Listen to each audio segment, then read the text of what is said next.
Good morning and welcome to the Isle of Faces, but more importantly, welcome to a brand new day on planet Earth. Yes, the sun has finally risen. Joe Biden is the new president of the United States of America, and I'm very tempted to treat you to 3 full minutes of me saying yay, but I won't. Tempting, but I won't. Instead, I will just say congratulations and well done to everybody involved over there across the pond from here on the Isle. It is a very important time for everybody. It's finally something to smile about, and yeah, again, well done.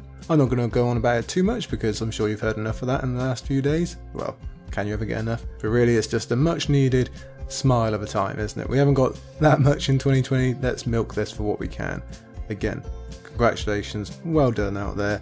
You have just improved our planet immeasurably. I really can't get across just how much this matters. So huzzah and hooray and well done from the Isle of Faces. And yeah, good name that guy's got. Let's look forward to this new era, shall we?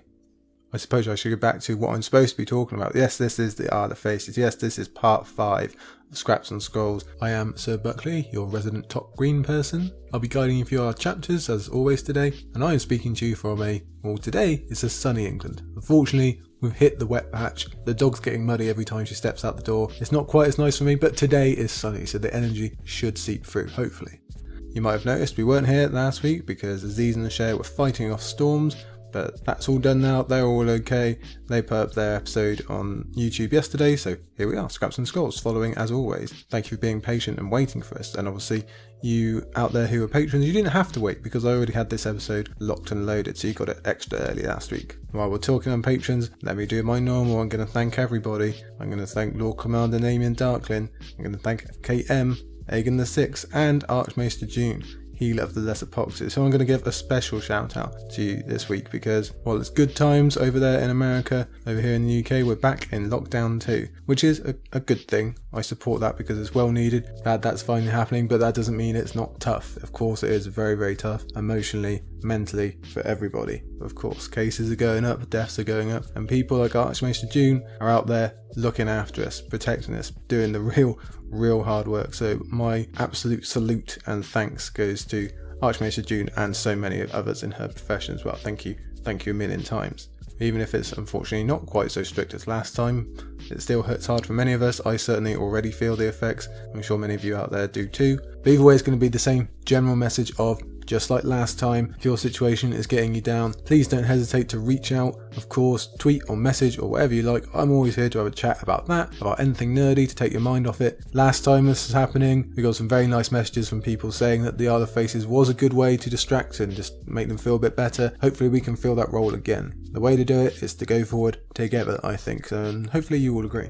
Which I guess is kind of similar to what we did last week on Discord. You might have seen, might have appeared in your feeds. I set up an emergency Discord server to distract people from all the election chat when we didn't know it was going to end so well, when it was a bit stressful and all the counting was being done, etc. And I want to say thank you to everybody who came and joined in that, had all the non-election chat. We had a lot of good stuff on there. That was a lot of fun. It's going to be closed now. It served its purpose. I think it help distract people and help take their mind off it. A little safe space for everybody. There's definitely something I'll look to again in the future, do it on Patreon or something like that. We'll sort that out later, but again, thank you to everybody. So I know it is very tempting to just talk about all this political stuff and Joe Biden and all the smiley reasons, but well, we do have another part of Dance of Dragons to get to, so we should probably get on with that, I suppose. Only one more thing before we start talking about this episode today. Hopefully you'll remember last week we had the monster episode, the 5-chapter episode, yes, with many important things going on in there. And I'd like to highlight that little competition we've been doing every week of guessing which chapter is going to get the most airtime. Well, congratulations to N.F who's taken the top spot with a guess of Dany 2. Yes, out of the 5, Dany 2 was the longest. Just don't get involved with that if you would like to. But that was last week. Let's do this week. Now we have 4 chapters for you once again, back to normal, and no less important, I feel. Some very good chapters today. And like last week, we'll be starting with Daenerys III, where the outside comes creeping in. All these external factors are going to be coming a lot closer. Then we'll get Jon back. We missed him last week. It's Jon IV, where some big decisions for Stannis are coming up, and Jon definitely influences those. Again, like last week, Tyrion holds down the middle spot, and in his Tyrion V chapter, we get the kind of creepy, very odd for a Tyrion chapter atmosphere. You know, what's going on in this river? But either way, Tyrion makes a very, very important announcement. And we'll finish off with, like last week yet again, Davos. Davos III, we're in the Mermen's court, we're with Myra Manderley, we're back with the phrase, unfortunately, and, well, I think you know how important and cool that chapter is, especially for reread purposes. So let's delay no longer. Let me only say quickly once again, thank you for being here, thank you for all your supports and retweets and everything like that. I can actually tell you very quickly before I forget that October was the most successful month that Isle of Faces has ever had. For the 4th time this year, we've beaten our own record. This last month was the very best in terms of total downloads, so thank you for all contributing to that. Anyway, let's get to it, shall we? Part 5 of A Dance with Dragons. We will begin with Daenerys III. Well, Dany has managed to hold it in for 2 chapters, but unfortunately, in Dany 3, all the problems that were previously at least kept within the walls of Meereen are now going to expand out into the general area. The Meereenese knot is what we sometimes call this great glut of Daenerys problems, but that's actually slightly misleading. It's a slaver's bane knot in truth, as the cities that Dany previously dealt with return, and those that would be on her horizon should she choose to march again decide to be a bit proactive. It's true, we saw shades of this in Dany 1 during her council meetings, but now the problems really are going to be turning up on her doorstep, and they're never really going to leave either. From here on out, Dany doesn't just have to deal with the Meereenese themselves or the Sons of the Harpy, now is Astapor and Yunkai come again. Even long-forgotten Calf gets in the deal, and we do now have to consider New Geese and Volantis from time to time as well. They'll be peaceful, they'll be threatening, they'll be greedy, disrespectful, outright murderous, and they'll be ensnaring most of all. The bombardment that was already considerable in the first 2 chapters hits a new level from here on out, as Dany tries so hard to do right by the people, as she always does. Unfortunately, she'll find that these cities, who find it morally acceptable to deal in human slavery/misery, also aren't the nicest of people to deal with in general. Who knew? So is it a coincidence that George times this all so the enemies swarm in just as Dany has locked away 2 of her biggest tools for doing good and justice, let alone protecting herself? I think not. This is the weakest that Daenerys has looked since Calf, so they all want to take advantage while they can. This is the first after effect of all that discussion we had last week in Daenerys 2. As we've said before, George is using Dany to really deal with the idea of consequences and reaction to her hero journey. It's not something we see in most similar novels. We've described her as gravitational as well, and this storyline will follow this path of cities reacting to their interactions with Daenerys Targaryen, or reacting because of what she's already done along the coast. It's interesting to explore the 2 different approaches that she took in Storm and how they produced similar results. Astapor got the flame, and look at the pit it's become now. But then Yunkai was spared for the most part, and look how much trouble that is going to bring Dany and her people. Yet again, there's no right answer, and it's going to keep testing Dany's philosophical and moral arguments that she keeps having in her own mind about the uses of power and how far they should be pushed. For now, she's trying to avoid that entirely, having given the dragons up, but rereaders unfortunately know how that will go. The true hostilities from these different parties will come later on. Dany 3 is about not just the trying to prevent war in the first place, but having to do it with huge temptations slapped down in front of you. Yes, wouldn't you know it, it's time to compare Dany and Jon once again, as Dany is presented with a large portion of what she's always wanted in this chapter. All she has to do to get it is go back on her word and abandon a large group of people. Sound familiar? That's going to make it a tough, confusing read for both Dany and us as we watch the first of many attempted, and sometimes successful, manipulations of Daenerys, the one who could not be stopped for any reason back in Storm. I suppose it's just that much easier to stare someone down when A, you and all your defeated friends decide to gang up together, and B, there's no more dragons to stare right back at you. It's a big chapter, it's an effective chapter, let's dive right in. And it must be said, the beginning of Daenerys 3 is pretty damn different from most chapters in Dance, both in tone and content. Normally, our chapters have been beginning with a pretty solemn line, a pretty dark atmosphere. Remember the first 1 or 2 Scraps and Scrolls episodes for Dance, where seemingly every chapter has started off with someone dying or starving, with the cold rolling in or the night being pitch black. It all set the mood very, very easily. Dany 3 goes against the grain somewhat as Daenerys is watching some nude dancers perform for her and her guests, with torchlight shining off limbs and breasts and buttocks. Yes, definitely not the start we're used to.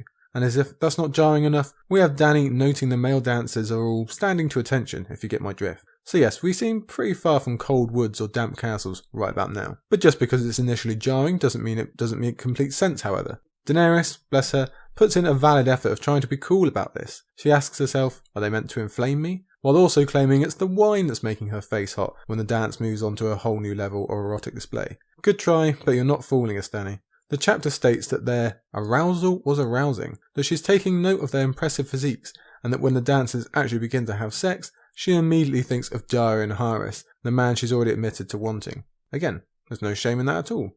Of course this is what she's thinking. A large part of Dany's dance arc, although sometimes an under-discussed part I feel, is her sexual awakening or her sexual growth. Perhaps people don't think of that often because it already seems so long ago since we saw Dany's first initial intimate experiences with Drogo. They were described explicitly and she even fell pregnant, so it just seems like we've already covered that a long time ago. But then we have to remember she was only a 13-year-old girl at the time. Okay, she's only a couple of years older now, although that can't mean all the difference to people of that age group, and some people do have their own awakenings earlier than others, but this is just a bigger part of Dany's personality in dance. Naturally, most of that comes through her interactions with Daario and her desire for him. Unfortunately, we also have to see the other end of the spectrum with what she believes to be her duty with Hizdahr, and there are many fans who will tell you the passage of her flying off of Drogon also has some sort of sexual element. All of that can be connected to here, where Dany is, quite naturally, enjoying the show, and letting it direct her mind to the man she wants to be doing this with in Daario.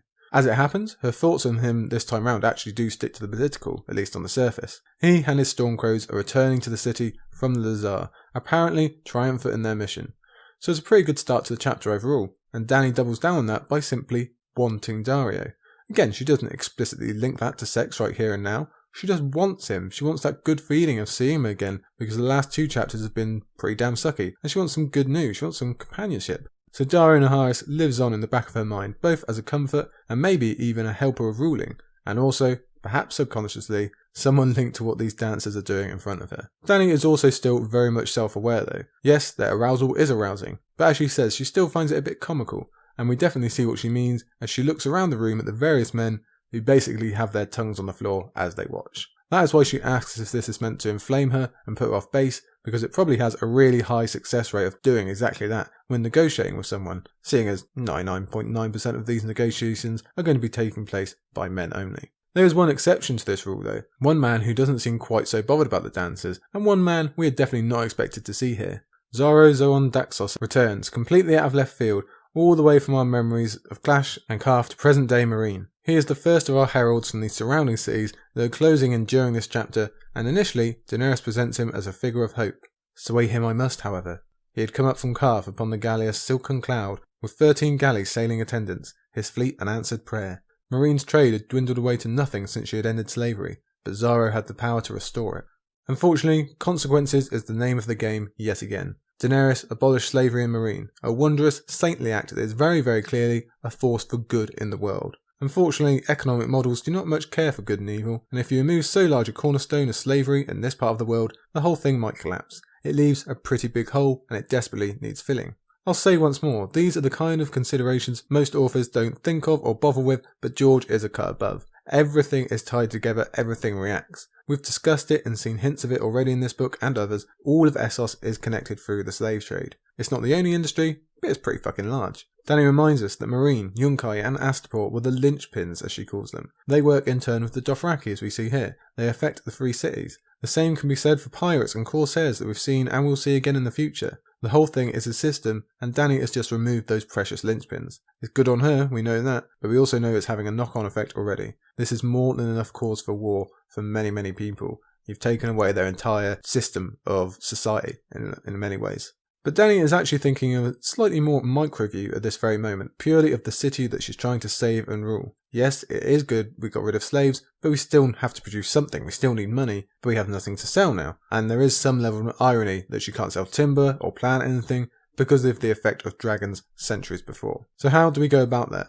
Hence Xaro's presence here.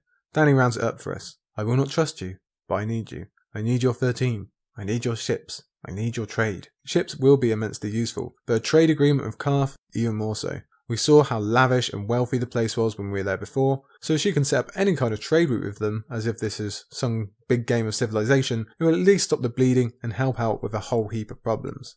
Xaro hasn't changed much since we saw him. He still speaks in a near sickly sweet kind of way, all kindness and compliments, even if we remember that was not always so back when her time in Calf ended. He is a hungry man, and yet different. When Dany is looking around at these lolling tongues watching this dance, Xaro is not one of them. He does not look that way at Dany either, despite her wearing the traditional Calfine gown and his early attempts to marry her. Whether this is supposed to hint at Xaro being gay, which is certainly what's implied in a moment, though you can never be sure he's just saying something to be agreeable, or maybe he's asexual or just not interested in Dany, the larger point is that he's in a much better position than she is, bargaining-wise. He is not going to be distracted by the dances. He cannot be thrown by the type of gown he sees every day. He wants power or money or both. And despite putting a smile in front of it, he reminds her that he's the one with leverage, she's the one with need.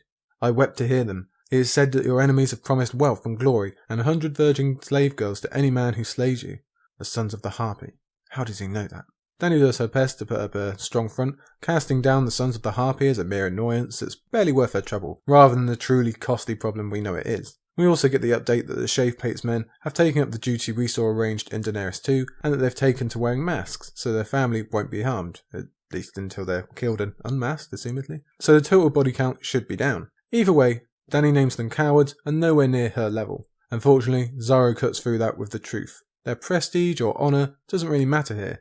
It's what they achieve, and they've achieved a fair bit thus far. The political games between these two continue. Xaro asks a question about who Dany is trying to ally with or has allied with beneath talk of her Dothraki blood riders and where they've got to. Dany counters with her well-worn, "I am only a young girl and know little of such things" line that she used so much in Storm, presumably to keep Xaro overconfident yet underestimating of her abilities. Maybe he'll slip up if so. Xaro does some further assessing by establishing that she now has Barristan and Salmy at her side, but Jorah Mormont is gone. Xaro likely thinks to himself that this is a win. Jorah's strength and danger was a bit more obvious than Barry's, but that only proves Dany's point, doesn't it? This man is definitely capable of underestimation if he thinks so little of Barristan the Bold. With a bit of information gathered, Xaro switches back to the technique we've seen before. The overblown courtesies, as Dany calls them. The waterfall of wet language that you and I might say, and Xaro attempts to drown us all in hyperbole. Suddenly, Daenerys is back at the centre of his universe, apparently, and he's bemoaning the fact that she did not choose to marry him back in the day, and how everyone else in Karth is an idiot who didn't want her, and he definitely didn't have any part in that. No, that was all them. He even turns on the waterworks when acknowledging he can hardly be counted as a suitor to her any longer now that she's a queen. Which is good for us, because we've already got way too many of those in this single book already. Dany knows the tear is fake, as she knew in Clash, but this time she seems so much older than her years in how she reacts to it. This isn't a timid Dany walking on eggshells, this is a woman grown who finds herself on equal footing now. She's able to play the part of friend when she throws the chariot at him, when she openly discusses his sexuality, which she also tries to turn to his advantage as something they have in common, and in the way that she speaks to him. She really does seem so much more grown up here. Friendly Daenerys might act, but she still knows the score and herself. I was a beggar queen, and you were Xaro of the 13, Dany thought, and all you wanted were my dragons.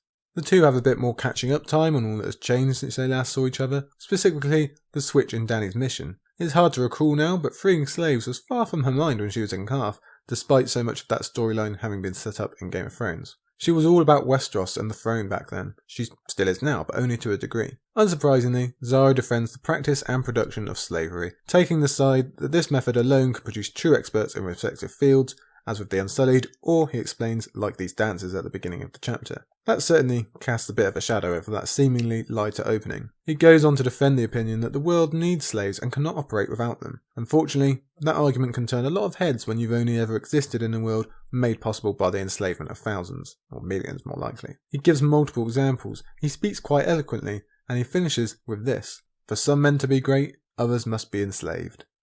Okay, shake our head time, I think. Unfortunately, this is a mindset still applied in our modern world, even if it pertains more to wealthy versus poor, rather than owner versus slave, although plenty of that still exists as well. I do not wish to equate being poor to being a slave, because of course they are not the same thing at all, but you see this way of thinking dominate conversations on politics, on capitalism, and about how the world works. I see it in my country, and there's a strong chance you will see it in yours as well. The world only works if we have a few people at the top with all the money, and then millions and millions beneath them with hardly anything, is apparently the party line. It is very sad to see how entrenched it is, how cold and heartless, and ultimately incorrect, I might add, and it's a great hope that more and more people will begin to see through what has become the norm for so very long, and fight for a better redistribution of wealth and much better economic models on a larger scale. I know that's a fairly big tangent I'm just taking you down, but it's something that strikes at me hard, and I'm going to resist talking to you about further because I'll never get off the subject otherwise. Xaro is indeed a gifted speaker, and Dany finds herself tongue-tied and unable to match him in that field. But she knows he is wrong. She knows you can dress it up this way and that way, you can make this argument or 10 more, but when you come down to it, it is morally wrong. Slavery is not the same as reign, she insisted. I have been reigned on, and I have been sold. It is not the same. Dany goes on to argue that no man wants to be owned, which is a logical enough statement, but at least semi-incorrect in her current situation. Xaro gives an example here. We got shades of it in her conversation with the pit fighters in her last chapter, and I believe there are a few more examples that will pop up as we go through our arc of people wanting to be slaves or wanting to fill that same role that they did before. As Zara explains, the price of freedom for some people has provided a harsher life than before. For some, it has reduced them to doing tough, cruel things that they do not want to do in order to live, which some might argue is just another form of enforced slavery. Now that is an incredibly simplistic view that I'm clearly not qualified to talk about in any way. This entire situation is almost inconceivable in its complexity of people having the right to choose, but the system being so rigged that that choice is also forced. The idea that certain people have had to be brought down in order for Dany's regime to bring everyone up. It's all just incredibly tough to wrap your mind around, and Dany really is on her back foot here. She has no answer. She says she feels like she's been slapped. She gets annoyed that she's being beaten and snaps at Zara, but beneath it all she remembers two key facts she can never let go of. Firstly, that when you get right down to it, no matter how you spin it, slavery is wrong. And secondly, that Zoe Daxos cares about her as long as she is of use and not a second longer, so at least she's getting in some good practice for dealing with Illyrio and Passis later on. Luckily, it's actually Zara who changes the subject, likely believing he has won this round of moral arguments. His mistake comes in reminding her of their time in Calf when he eventually turned against her. Either way, he likely believes he can now push his deal through and request some privacy, leading them out onto the balcony with Sir Barry. Sir Barristan is sworn to keep my secrets, Daenerys says.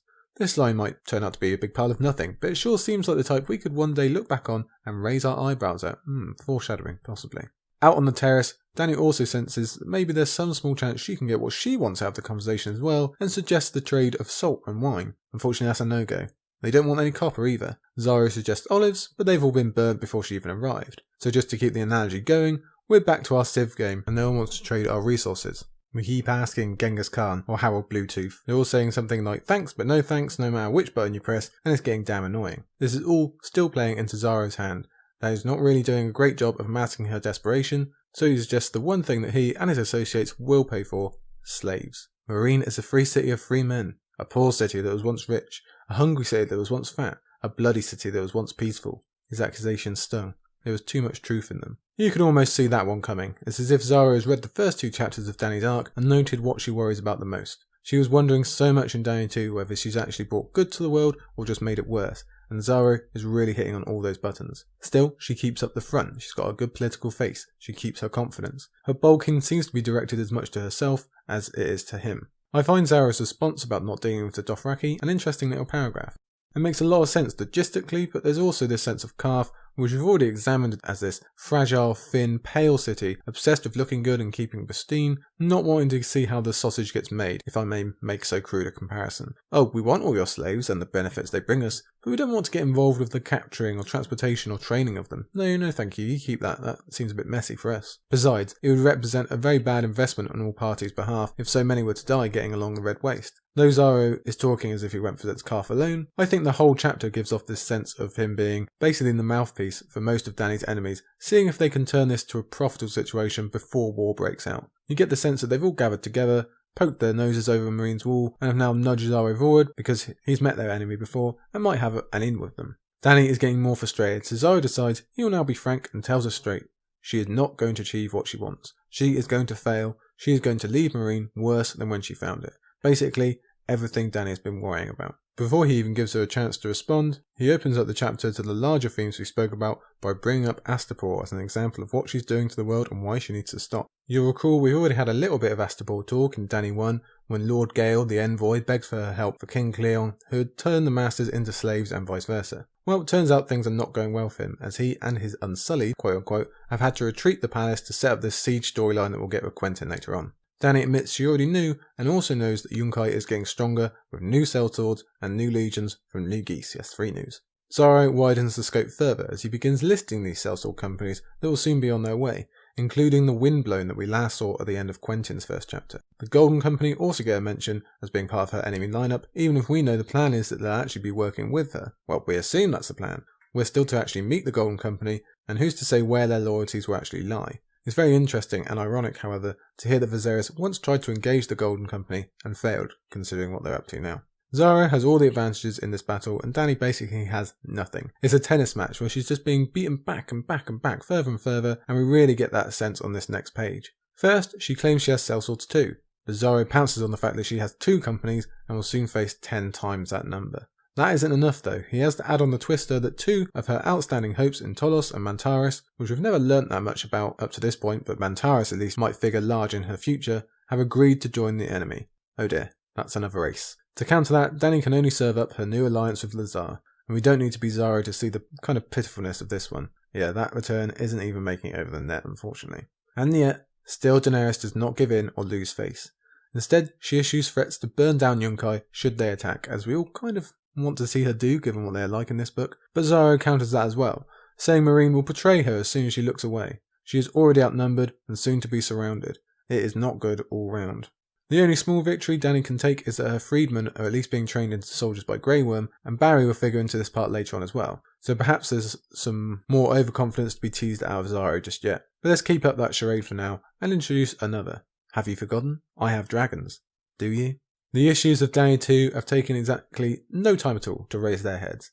Everything comes back to dragons, of course it does. Talented and wonderful as Daenerys is, they are the great equaliser. They are the leverage that no one else in the world can possibly match, and enough to even make people as confident as Zaro think twice. And they aren't here anymore. And Zaro seems to know it even worse. She'd obviously hoped this would be kept a secret for a while longer, as it's bound to be as damaging to her cause as anything else, but it's already out there despite the brave face she puts on here. All she can do is remind him of Astapor and the damage they wrought there when they were still small. Imagine what they can do fully grown, pissed off, and maybe even under control. Well, don't worry Dany, that's how we spend most of our time, imagining exactly that. Seizing on this lone upper hand she has, Dany takes the chance to try and move the conversation past this failed idea of trade. That's what she needed him for, so what other use can he be?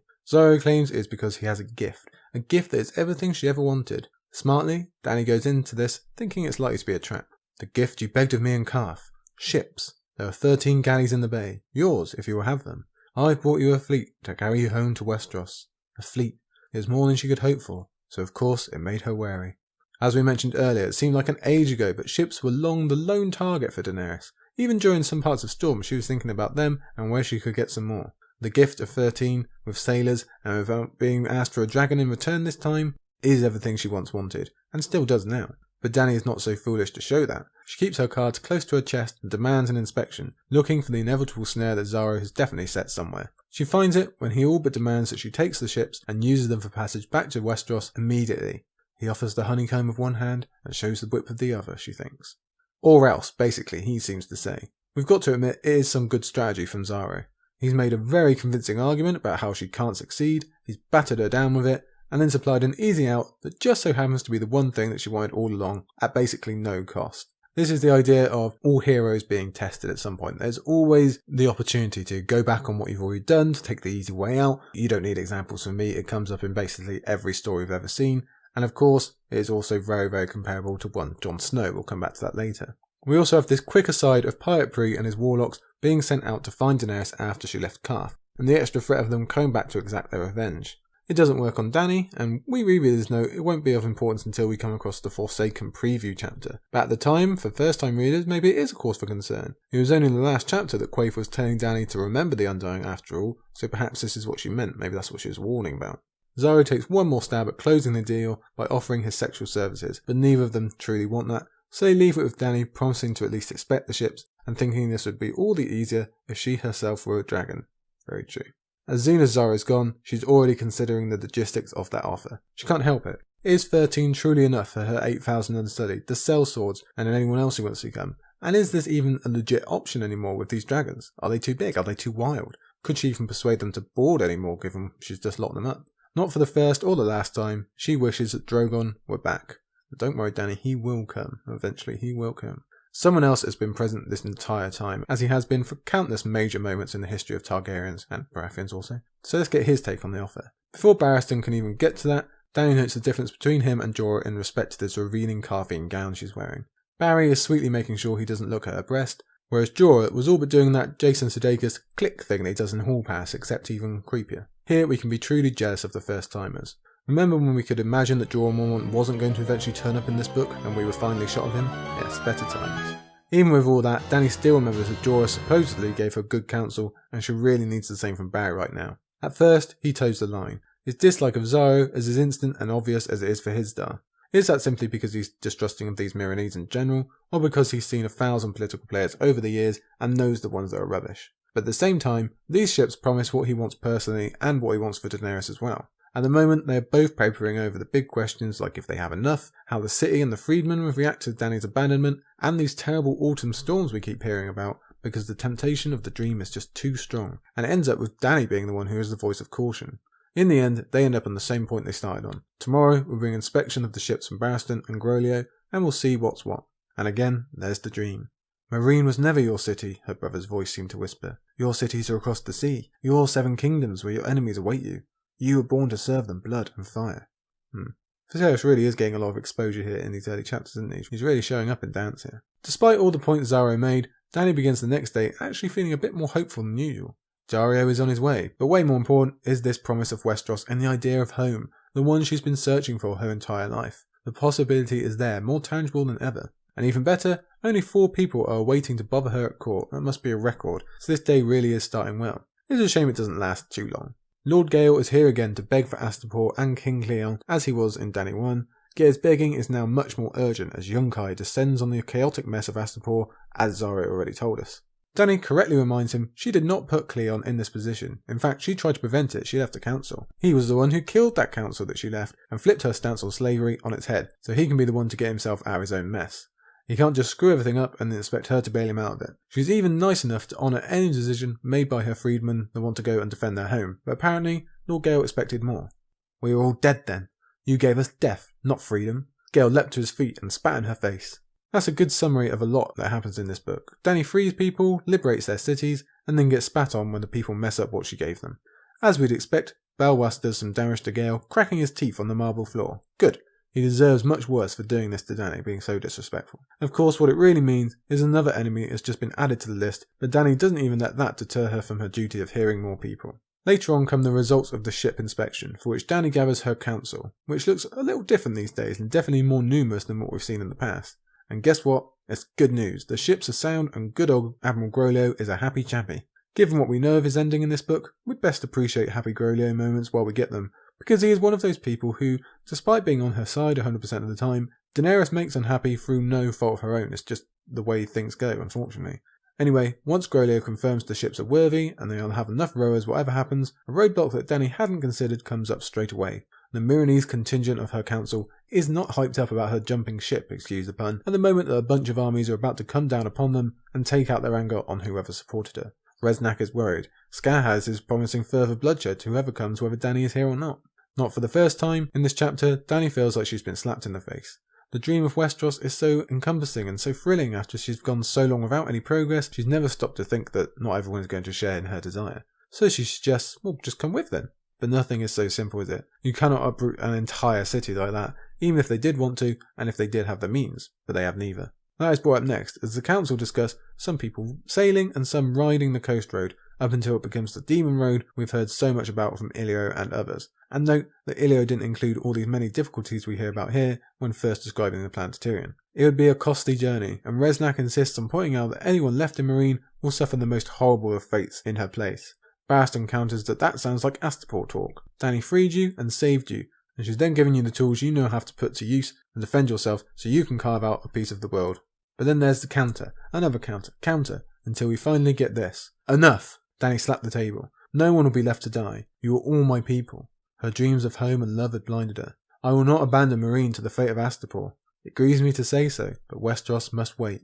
The temptation was there, just the same as Jon. The idea of home, of finally getting what you want, what you feel you deserve, of everything, but having them to turn it down for the betterment of other people and for duty. Personally, I don't believe these Meereenese deserve Dany, but she does not want them to experience the horrors that Astapor has, which makes it superb structuring by George that this question is being brought up at the same time as we're hearing about Astapor, and Dany is made to question if she only brings negativity into the world. She doesn't want to only burn and destroy and leave cities in the dust. She wants growth and life and motherhood. So she puts aside her personal wants for now. Nothing has changed since the morning before, she figures. She didn't think she'd get to Westeros anytime soon, and she doesn't now. It will still be there, she figures. Of course, that only provides extra tension for us, given what Tyrion has just uncovered, with someone maybe taking her place. Maybe there is a time limit to Daenerys, you don't know. And, that's ignoring the others as well. So the happy moment for Groleo was rather short, and same for Barry too, who actually gives a bit of a burst of emotion at that promising spark that's just been taken from him. But Dany is insistent, this is the best for the people. She meets again with Xaro and receives the gift of a gigantic map of the ancient world, just as an extra nudge to guide her home and the hell away from here, seeing as Xaro believes that he's won, and you can't really blame him. Dany makes her best offer of friendship and trade, perhaps quite naively, and, would you mind if we also kept those ships, perhaps? Xaro is a little bit more direct than usual in his response. Xaro's glad smile died upon his lip. Note that Dany does not tell him that she doesn't want to go, she says she cannot go. There is still too much to protect here, but Xaro is past hearing. He says she will die screaming. He says he should have slain her in Calf. Dany has always known this man could never be counted on as a friend, but the new confirmation of him definitely being an enemy is hard to take. But there's no way she will swallow being threatened in her own city. I was a guest beneath your roof and ate of your meat and mead, she said. In memory of all you did for me, I will forgive those words. Once. But never presume to threaten me again. Xaro's own Duxos does not threaten. He promises. Her sadness turned to fury. And I promise you that if you are not gone before the sun comes up, we will learn how well a lion's tears can quench dragonfire. Leave me, Xaro. Quickly. Boom. Mic drop. Nice one. Xaro leaves, but his gift remains, almost as a tease, so Dany can look across it and hope. One day, she says, and we really, really do hope she means it. The ship stayed too, but as definitive enemies, and the chapter ends on a note that's really been confirmed all the way through this chapter. Dany has an enemy in Calf, and war is coming to Meereen, now both inside and out. This is the harder path, the one she doesn't want, the one that is still going to cost plenty of life and heartache, but she still believes it to be hers. This is after a chapter full of telling her all the difficulties coming her way, how few the avenues are to get out of it. So the turning down of an escape route and out means all that much more. It might be the damn opposite of what we want, but we absolutely must commend the effort and the total personal sacrifice from Daenerys. Recall that this is a new situation for her where everything is out of her hands. She's been in tough spots before, of course, but since she's gained the dragons, since they've grown a bit, since Astapor, since she started this part of her life, no, this is something new. Soon she'll be surrounded and very much outnumbered. This will be not just war, but war in multiple directions, and it's going to be very hard to deal with, but she has chosen that. She has chosen protection over herself. So we must, again, commend her. And war is very much the theme heading into our next chapter as well. So let's get now to Jon IV. Yes, Jon provides a major influence on the future of the North and on Stannis' campaign, particularly even while assuring himself that he's not taking part and has nothing to do with who rules the realm that was once his father's.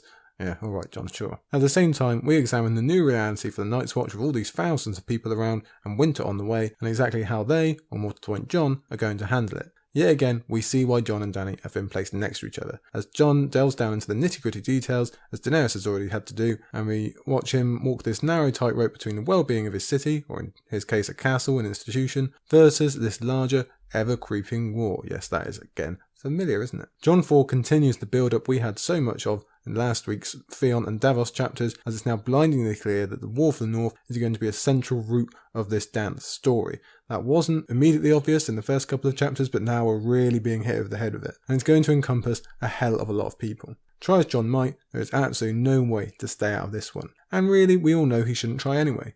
Not only does the honour and history of the Starks raise its head again in this chapter, but it's also becoming equally obvious that the North and the Wall will eventually need to work together to stop the oncoming enemy, and we can all take a hard guess that the Boltons aren't going to be the ones to do that duty. This will eventually be Jon's war, even if today we see a major step for the story of Stannis, Melisandre, and for Castle Black itself, but mainly I have to prop up this chapter as just a brilliant showcasing of Jon Snow's ability. I really, really want to hit that one hard. So let's get to it. Before that overall comes, those details that we love so very much, the actual bedrock of war and survival, comes in the form of logistics. Like with Theon 1, we're back underground, in the dark, and with rats. But at least we're not eating them this time. Not yet, anyway. Jon has come down to the Castle Black stores via the Wormways, and with Dolorous Edd, who has a hell of a chapter for one-liners here, by the way. I'd love to quote them all to you, but well, you've read the chapter. Even the fact that the Wormways are being used so much early on is a signal of the change coming to Castle Black as winter sets in. A lot of this chapter is about the specific preparation for winter,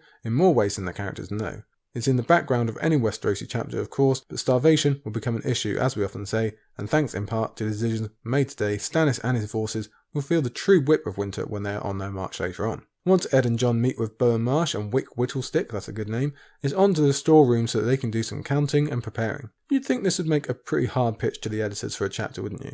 So George, are we going to have Jon fight off some foe from atop the wall? Well no, he's going to go and do some inventory. But then again, this is George, and one of his main selling points as an author is his ability to make us interested in events that might originally sound dull, and he certainly does so here. As they pass these separate rooms of food hidden behind huge doors, two issues stand out already to me. Firstly, that stealing or pilferage might become an issue at some point, which Byrne thinks it will when it starts to get colder, and bear in mind, that's still operating on their usual numbers. That would be a worry anyway, forgetting all these people have just been added on. Which just adds onto this sense that Jon really needs to hold on to his grip of power as tight as possible, because extreme circumstances could cause it to slip, as we'll eventually see. But the other is this idea of the keys, all looking the same to Jon and belonging to Wick. It would be very so Night's Watchy for Wick to die or to be killed in the chaos of the end of the book, and for the keys to go missing, or for no one to know which is which, or something of that nature.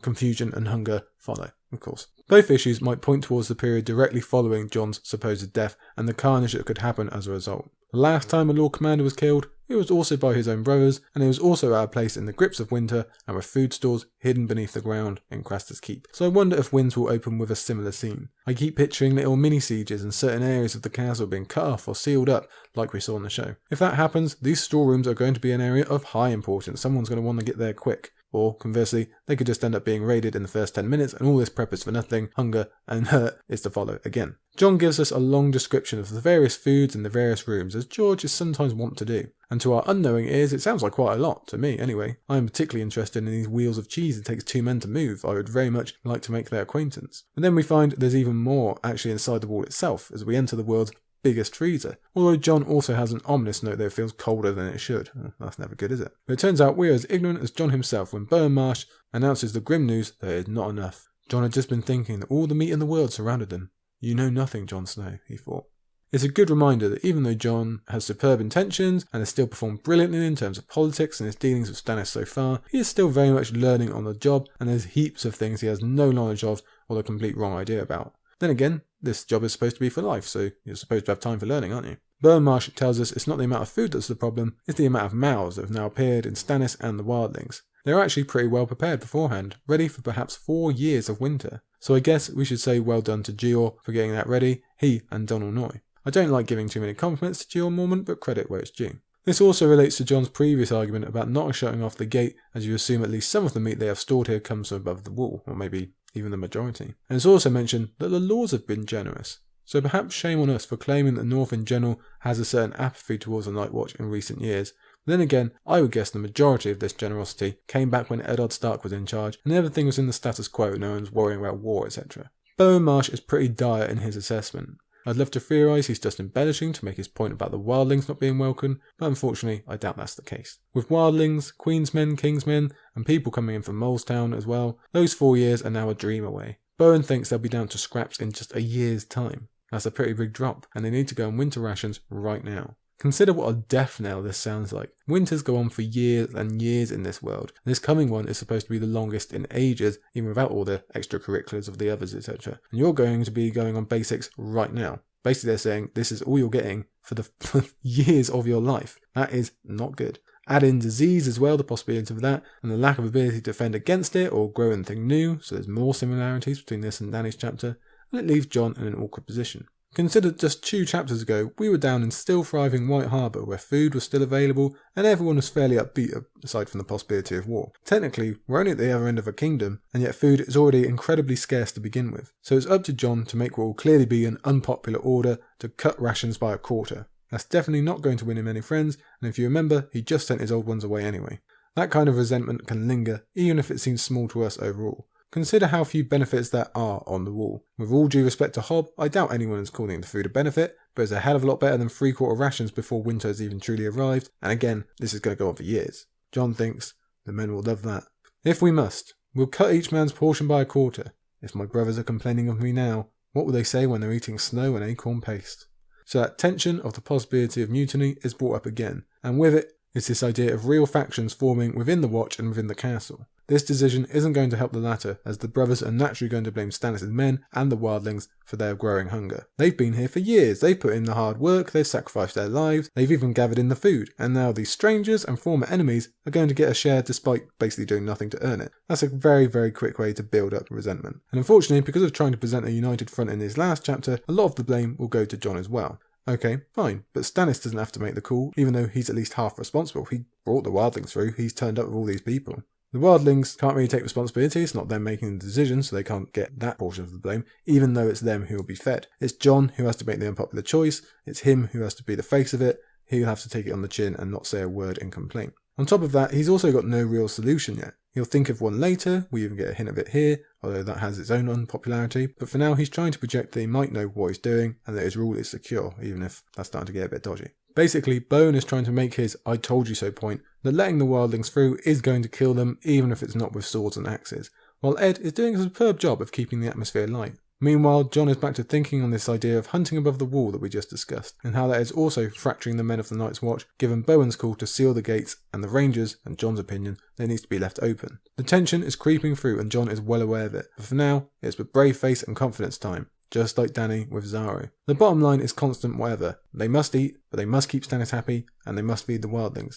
They must find a way. At least one of those issues will be resolved thanks to this chapter. Back up on ground level, Jon finds Davos Seaworth waiting for him with an order that Jon Snow is to go and see Stannis. Unfortunately for poor Devon, Ghost is inspecting him a bit, which is probably pretty intimidating, and Jon has to call the direwolf away. We could maybe guess that Ghost is detecting some future importance or even danger from Devon, which is possible given his connection to Melisandre, or maybe he can even detect his relation to someone of destiny in his father Davos. But I think he's probably just having a good old sniff, and we shouldn't disallow him that. There's some light-hearted disagreement about the use of language directed at Jon from Stannis here. Devon says it's a command, Ed says it should be a request, Jon calls it a mere squabble, but it's evidence of a larger problem. There's just too many people in Castle Black right now, and these contingents are starting to get on each other's nerves. The food announcement is only going to make that worse. They need to move on ASAP. Good job that this is what this chapter is all about. Jon agrees to meet with Stannis anyway, especially because he's curious about these Wrong Way Rangers who have returned. Inside the King's Tower, Jon finds Stannis, his captains, those Wrong Way Rangers, Sigorn, and the man he still believes is Rattleshirt, sat mocking him for his part in quote-unquote Mance Rayder's death. It's good timing by George to shove this in our faces so quickly after the fake burning, and to make him eye Jon even worse than usual, just so we can look back later with even more interest. Obviously, Jon has no idea this is actually Mance in front of him, and Mance seems to relish in that fact a bit, pointing out that the ruby hides him, perhaps being a bit perturbed that Jon thought he was killing Mance or had a part in that burning at all. Rattleshirt remains the topic of conversation when Stannis announces that he has been given to Jon as one of these men he was promised. Now that Janos Slynt is dead, there's probably not anyone that Jon wants less, and he contends he'd be useless anyway because he's such an arrogant fool that cares only for himself. Both Mance and Melisandre refute this. Mance says he's done with those old fools, which is odd to hear him say and I'm guessing is just part of the act, while Melisandre says, "So long as he wears the gem, he is bound to me. Blood and soul," the Red Priestess said. "This man will serve you faithfully. The flames do not lie, Lord Snow." Perhaps not, Jon thought. But you do. See, Jon does know things, he's a smart guy. This seems like a dodgy agreement all round, as long as he wears the gem. Well, how is Jon to know he cannot simply take it off? He doesn't know that. And he's bound to Melisandre, not Jon, so what if they should have a difference of opinion? And isn't she going to be leaving with Stannis soon? Well, we'll come back to that later, but that's what Jon assumes. Mance gives another little hint of true identity when he offers to sing pretty songs for Jon. I'm fairly sure Rattleshirt doesn't have a singing voice, as well as his extreme aversion to having to wear a cloak of the Night's Watch, which you obviously know to be a big part of Mance's backstory. But Jon decides to leave it there, and so does George. That particular thread will be picked up in a later chapter. For now, the focus is back to Stannis as he asks Jon for information on the Northerners and this brewing war. The Night's Watch takes no part, Jon thought, but another voice within him said, "Words are not swords." Sam or Aemon might disagree as we remember their conversations from Jon's earlier chapters, but this is Jon making a concession to something he actually wants for a change. Dany allows herself a bit of Dario, Jon allows himself a bit of interaction in the war. Besides, so far, he's doing nothing except giving a bit of information. And technically, what is he supposed to do in this situation anyway? Just say no? That's not going to go down well. Either way, it's yet more evidence of how valuable Jon is to Stannis and to, well, everyone there. The opening subject is Mors Umber, or Crow Food, who Jon gives the lowdown on. The well-memoried might recall we've met Mors back at Winterfell when Bran held his feast, and he didn't come off as too great a guy. He basically just wanted to marry Donnella Hornwood to get her lands and definitely wasn't a fan of Wyman Manderley. But he'll play some key parts in this book later on, and will actually seem to play the role of good guy if you want to call him that. We shall reach him in good time, of course, but there's definitely parts of his story that I look forward to covering. For now, Stannis wants to know if the man can be trusted. Jon smartly tells him he can if his oaths are sworn in front of a heart tree, again proving his worth because no one else in the room is going to be able to tell him that, just Jon. This is met with derision by the Southerners, but we've already dealt with a little bit.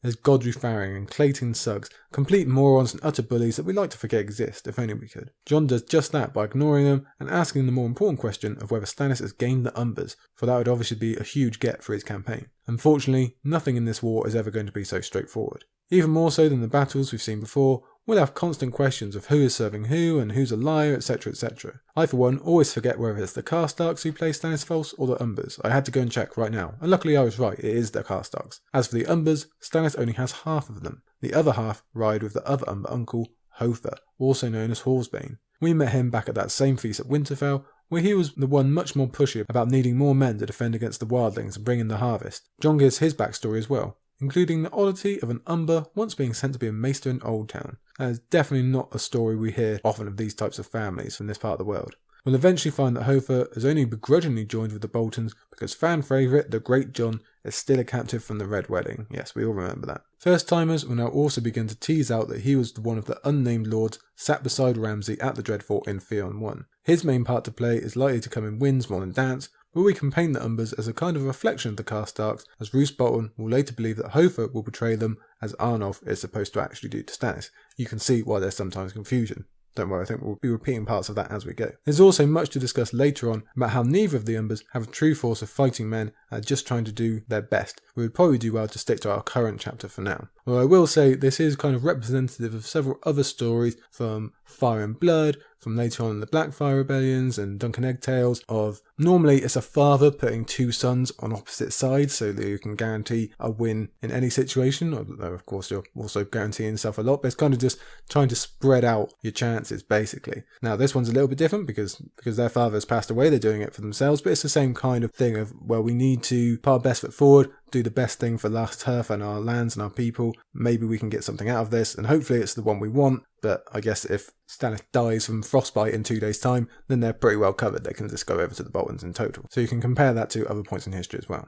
When Jon asks if Stannis has gained other lords, Melisandre interrupts with a vision of a wooden town filled by particular northern banners, which Clayton Suggs names as Hornwood, Serwyn, Tallheart, Ryswell and Dustin. All gone over to the Boltons like we learned in Davos' chapter last week, all traitors according to Suggs. Good name, Suggs. Jon's cooler head prevails though. He looks into the reasons why these houses have gone to the Boltons. The Ryswells and Dustins are married into them, so they have basically no choice from the beginning. For the rest, Jon agrees with what we claimed last week. The lords of these houses are dead and gone. A lot of their number in total as well. They are weak and rudderless, so it only makes sense that they go over to the enemy. And consider that Jon is a member of the family these houses would specifically be betraying. It wouldn't be a surprise to anyone if Jon cursed them out and got all angry about it, but he's far too smart for that, he knows the reasons. All of which leads Jon to recommend that Stannis accept Mors Umber into his service. He's no lapdog, and Stannis clearly needs all the help he can get. Yes, there's the caveat that Umber will not fight Umber, again that's very smart of them to suggest so, to which Jon provides an easy solution. Okay, don't make them fight then, problem solved. The Southerners disagree again, as they will with pretty much everything that Jon says in this meeting. They do not like him, I think it's clear. They want to go on with the much more used and much more stupid plan of what they believe to be a show of power. Waste your time riding all the way to Last Turf, lose a few men as you kill all theirs, and do yourself out of the few hundred that Mors was previously offering. Jon can't even deal with this guy. Honestly, who invited him to this meeting? The guy is a fucking idiot. One of the only Northern lords to extend a hand is going to have it chopped off for the trouble. That's a superb way to ensure that no more hands come your way, when most have already pointed towards the Boltons anyway. This would seal Stannis' fate whenever they do get back from this outing. They are in the north now. This wouldn't intimidate anyone, only enrage them. So can you just imagine if Stannis didn't have Jon here to point out the inherent stupidity? His campaign would be over before Roose could even cross Moat Cailin. Godry Farring reveals more of his true nature when he suggests that uncles are hoping for the Great Jon and his children to die so that they can inherit, which is a bit like the Karstark situation, so again, confusing. At which point Jon gets a bit bored of ignoring and retorts, "Suggest that in the hearing of Mors Umber, Sir Godry, and you will learn more of death than you might wish. I have slain a giant boy. Why should I fear some flea-ridden Northman who paints one on his shield? The giant was running away. Mors won't be." Boomtown, mic drop, yeah, Dany gets one in, so does Jon.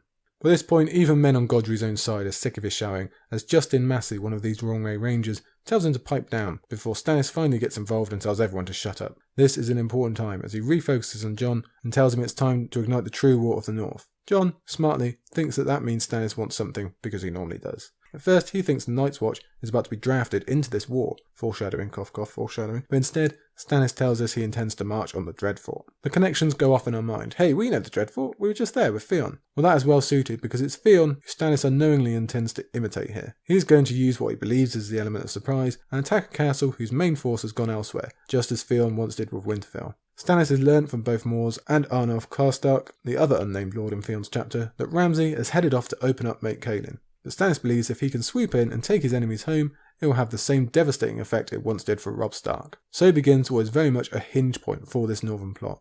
This, again, could have very easily been the end of Stannis and the hopes for justice in the north if not for Jon Snow's presence in this council meeting. We will find out later that Arnulf is indeed loyal to Roose and has sent this information to Stannis, hoping that he'll do exactly as he claims he will here and march on the Dreadfort. Arnulf has given false representation of the numbers left to defend the castle and is planning to trap Stannis once he gets there. If he does, dead.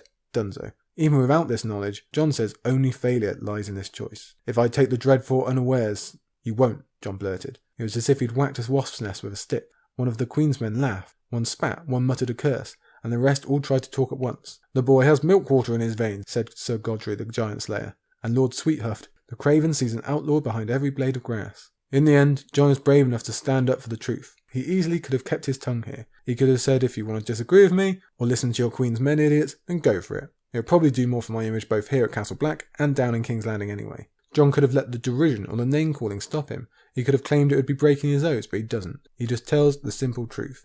Let's be thankful that Stannis is smart enough to at least hear him out in the first place. Jon thinks the plan's so foolish he doesn't even know where to start. So he begins with the first danger. To get there, you've got to go down the King's Road and then over the Lonely Hills. Sounds simple enough. But without Moors on your side, the Umbers are going to hack you to pieces. This land is difficult enough without facing an enemy, but an enemy that knows every tree and every rock, as he says here, you're screwed. Okay, Stannis is smart, he's a military man, he knows the truth in that. So, alright, fine. Problem solved.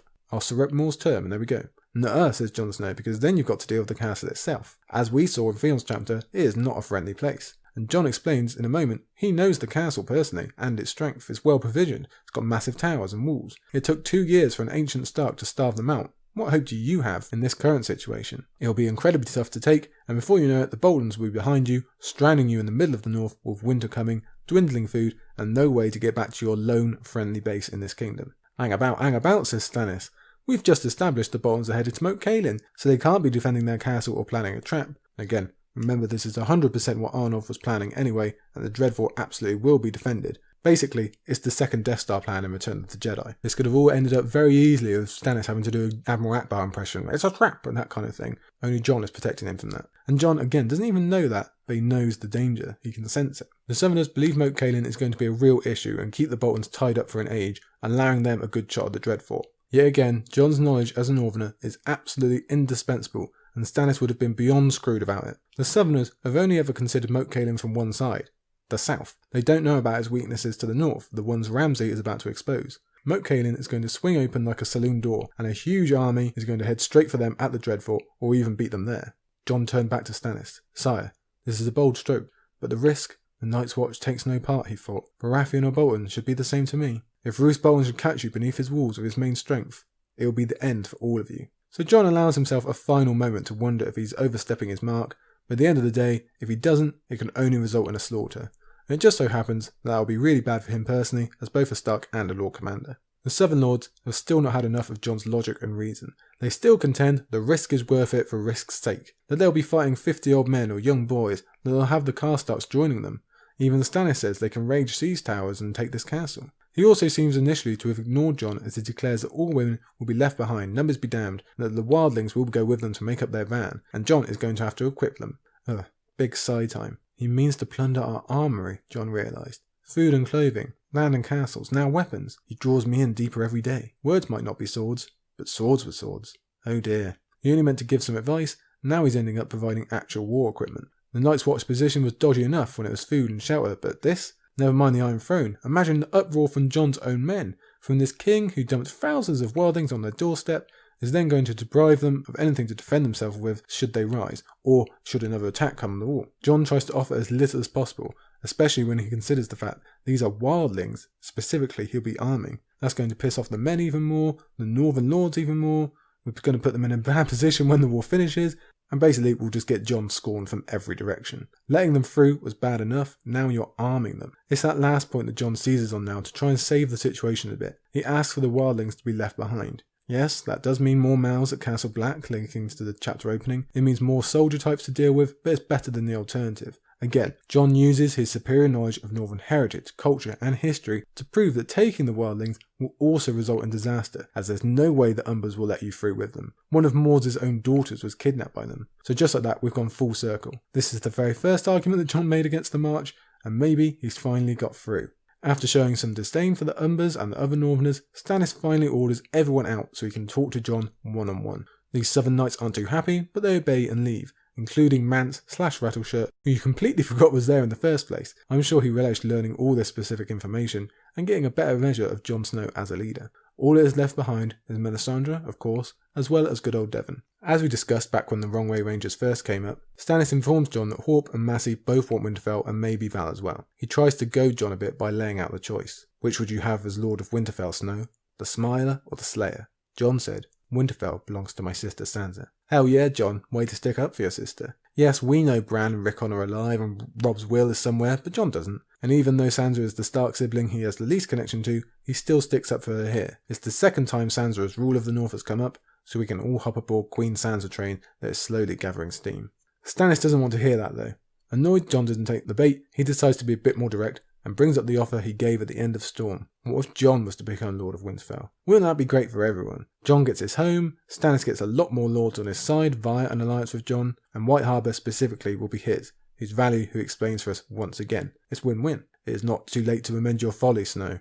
Take a knee and swear that bastard sword to me, and rise as Jon Stark, Lord of Winterfell and Warden of the North. How many times will you make me say it? The chapter sequencing is loud and clear. The temptation. It's not a new temptation, true, but it's still just as hard. It is strikingly similar to Daenerys, having everything laid before her, everything that he wants, and it's right there for the taking, but Jon says, my sword is sworn to the Night's Watch. It's a choice Jon has already had once, and he doesn't hesitate here in the end. Stannis is not happy, just as he wasn't the first time round, so he switches tactics to annoy Jon by suggesting that he give Winterfell to Arnulf Karstark instead. Jon tries his best to be okay with that, better a Northman than a Southerner, but that particular house, they'd played too big a part in Robb's downfall for him to be okay with that. He also refutes Stannis' claim that this will put Stark blood back in Winterfell, pretty much any Northern family will do that, and he argues that Arnulf might die during the war. He argues and argues with a steadily more annoyed Stannis before ultimately suggesting Mor's Umber, which with our superior knowledge can agree is indeed a better choice. Stannis says the attack on the Dreadfort can help him decide. Yes, after all this back and forth and Jon's brilliant intelligence, Stannis still means to go ahead. He spent too long waiting on Dragonstone to repeat himself here at Castle Black. He needs to get on with something. Jon tries to delay him via refocusing on the Manderleys, but Stannis wipes that away. He's heard no word and he considers them lost. And he says he will not grieve for Davos if so. How bloody dare you? You wouldn't even be up here without him. Bloody Stannis. He goes into petty mode a bit. No White Harbour, no Jon Stark, means I must absolutely go into battle and try to emulate Robert. So it's sighing time again for Jon. But here he comes with an idea. He must not take part, but he's not going to do anything he hasn't done already, and can't you paint this as protecting the realms of men if it means ultimately saving lives and pushing back those more brutal? That's technically included in the vows, right? We can pitch that. The Night's Watch takes no part, a voice said, but another replied, Stannis fights for the realm, the Iron Men for rules and plunder. Your Grace, I know where you might find more men. Give me the wildlings, and I will gladly tell you where and how. Yes, mere knowledge is not enough. Jon is also savvy enough to make sure he actually gets something out of this deal. He has something Stannis needs, and Stannis has a lot that he needs, so let's make a deal. Besides, he argues, the wildlings are far more valuable to the Night's Watch than Stannis, and Jon can replace them with maybe 3,000 fighting men. Stannis says, this had best not be some bastard's trick. Will I trade 300 fighters for 3,000? Aye, I will. I am not an utter fool. If I leave the girl with you as well, do I have your word that you will keep our princess closely? She is not a princess, Jon thought. As you wish, your Grace. Do I need to make you swear an oath before a tree? No. Was that a jape? With Stannis? It was hard to tell. I'm also going to guess no. It probably wasn't a joke, but it's fun to imagine it was. Thus, Jon opens us up to the one area of the north we've never really interacted with, save for the Mormonts. The northwest, the mountains, the land of the clans. Rereaders know the cool characters will get pouring out of there later on, the clear loyalty to House Stark, so this is a very cool moment indeed. Yet still, Stannis needs educating when Jon says Stannis should ask for their loyalty. If there's a sure way to raise the Baratheon blood pressure, that's probably it. So just like the rest of the chapter, it's left to Jon to explain what he means. Northerners are not like the rest of Westeros, and the clans are not like the Northerners. These are a completely different type of people, and without this specific knowledge, you'll get nothing out of them. You must go to them yourself, eat with them, drink with them, socialise basically. Just be cool about it. It's pretty funny it's Stannis who has to wind up doing this, given it sounds like his specific nightmare, but Jon has the right of it. There are more ways than one of earning loyalty, surprised as you might be to hear it, and this one is one that will work. You can see the shades of Eddard Stark and his approach to ruling, how he did it properly, living on in Jon Snow here. How many clans are you speaking of? 2 small and large. Flint, Wall, Norrie, Liddell. Win Old Flint and Big Bucket, the rest will follow. Big Bucket? Hell yeah, Big Bucket, Stannis. You don't even know how lucky you are, you're getting Big Bucket on your side. Jon sweetens the deal with guides and Garons, and even reminds us of his younger self when he brings up Daeron, the young dragon, and his war on Dawn. Leave it to Stannis to suck all the fun of that particular tale with things like actual details, of course he does. Fine then, he says, I'll put up with these absolute heaviest of terms, woe is me. But Jon has one more consideration to add to this absolutely brilliant chapter of his. You can't burn heart truths or anything of that nature, or the whole venture will fail. But Mel counteracts that immediately by saying she is staying right here with him. Jon is stunned. This is most unexpected by him, and probably for the first time reader as well. Stannis had spent so much time lamenting the fact he didn't take her onto the Blackwater, so why would he leave her behind now? We likely think it's something to do with her magic being strongest here, beneath the wall, or her interest in Jon, and we wouldn't really be wrong on either count. Either way, as rereaders know, this single line is probably as important as any other in the chapter in terms of what we will all expect to happen in Winds. Talk about this chapter really setting up the future of so many different plot points, and this one absolutely hits the mark. Before Jon can even react, Stannis asks a final question. Okay, I'll gather these 3,000 newbies, but then what? You said no Dreadfort, so where? Jon wastes no time in selecting Deepwood Motte. You can get there unseen, you can likely take it with ease, and the optics of doing so are probably even greater than that of taking the Dreadfort. You'll be fighting against the Ironborn. You'll be fighting for the North. Stannis likes that idea. Being Iron Man, he knows that tune, and the North will take that song, and he'll get all the credit. So he agrees, the new path is set, and Jon Snow is to thank. So that's a victory. Or is it? Jon links us back to the beginning of the chapter with his final remark. He's kept the wildlings, the ones some of his own men hate him for, the ones that might starve them completely, the ones that are already trouble on their own. He may well have just saved the North, but what about that castle he's sworn to? Hence ends what is, I must say, one of my favourite Jon chapters. Despite the fact you can describe it as an infantry taking followed by one meeting, and that's it, Jon IV does an insane job of showing how utterly brilliant this guy is. I do not understand why people call him unintelligent, I just don't. And beyond intelligence, he's just good. He's the one willing to make the hard call at the beginning. He's the one not letting insults to ego or manhood bother him, not letting little squabbles distract him. He's the one with a wonderful amount of political, cultural, personal and historical knowledge, and he knows how to use it for good. True, this is all sliding into helping himself out via Stannis, but overall, he's trying to protect the North and the Watch. How long that will be possible remains to be seen, but I commend the chapter for showing us exactly the type of guy and leader that Jon Snow is. So for that, I thank you, Jon IV. And now for something completely different, as they like to say. Normally, Jon is the one involved in the more magical type of things, the overall story, instead of the political. But as you've just seen, he's taken a switch this week, so maybe Tyrion is too. Yes, this is going to be very, very different from what we're used to. Tyrion V. Here we come to what is, frankly, a bit of an enigma of a chapter. We are no strangers to mysteries in A Song of Ice and Fire. It's one of the key components of the series. You can find threads and lists of them here, there and everywhere. That's one of the best parts of being a fan. And for pretty much all of them, even the ones we're getting later on in the series, there's at least some hint and connection or theory that we can get out of them. Something we can say, well, that is probably headed towards that, it's probably linked to this person, I think it's going to end up in this, blah blah blah. You know the score. Sometimes there's ones with fewer options, but there's normally something. It is very, very rare we ever have a question without some form of answer, but to be honest, that's exactly what we seem to have in Tyrion V. Earlier on in the Daenerys chapter, we spoke about chapter beginnings and the usual tone we have set at the opening. Well, Tyrion V has a tone we are very much used to, but we normally find it with Bran, Jon, like I said, Theon, or maybe a Sam, perhaps even an Arya in a sense. It's the creepiness, it's the horror show, the high tension type of atmosphere. There is something magical on the periphery of our vision. There is some monster out there that we're just waiting to see. You know the kind of chapter to which I refer. There are plenty of examples, we've been through loads of them together. But they've never really applied to Tyrion. He's always been at the other end of the spectrum of The Song of Ice and Fire.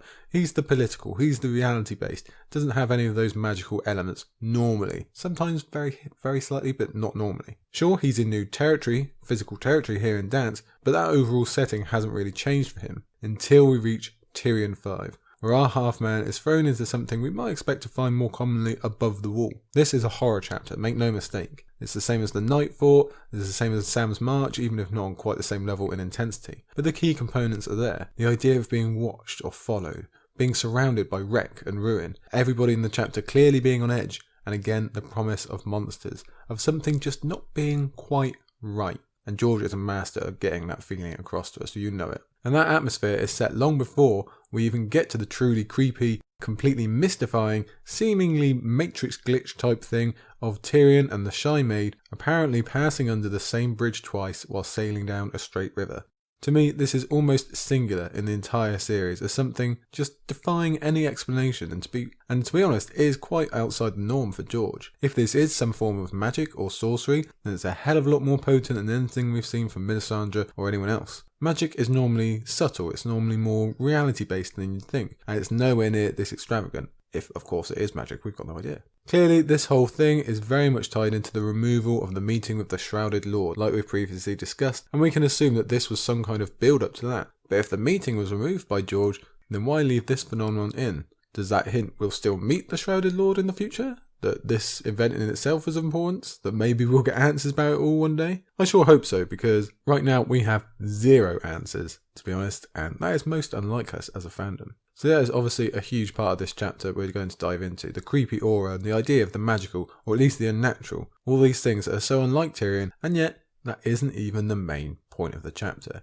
Within this wrapping of suspense and horror and intrigue, George drops what is, when we get down to it, a put the book down moment. There are only a few of them in the series, and I know you're going through them in your head right now as I'm speaking. And this one kind of sneaks in there. I'm not even sure you'd feel the true weight of it on the first read. You might have to wait a couple of pages for it to really hit you. But boy, when you realise what it is Tyrion is saying, what he's built off what was revealed in Tyrion IV, well, last week we had a lot of big moments, but I'm not sure even they can compete with this huge bomb drop. One that ties back to the very foundations of the series as we learnt them in the Game of Thrones. It changes the way we've looked at the series as we've gone on through this project, and it completely skews our vision of what the future might hold. This, indeed, is serious stuff. We'd best get into it and not delay any further. So like I say, there's an altogether different mood to start this chapter. The nice day-in-the-life vibe of the Shy Maid that we had last time has already gone and is replaced by fog, by pacing, praying, and the checking of weapons. Tyrion is also noting precisely where people are, which always sets a certain tone, I think. It's Haldon Halfmaester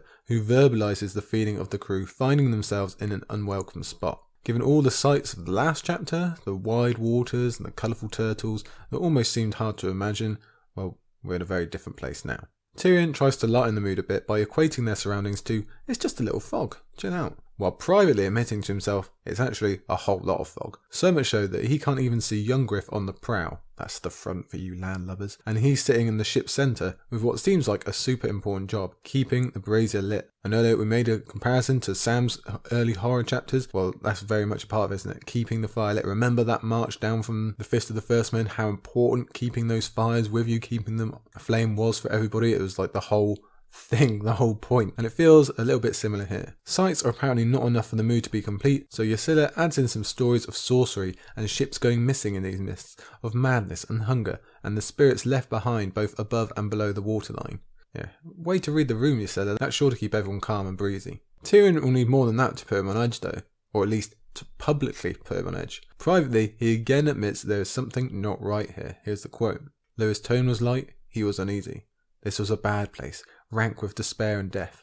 Ysilla is not wrong. This fog is not natural. Something foul grew in the waters here, and festered in the air.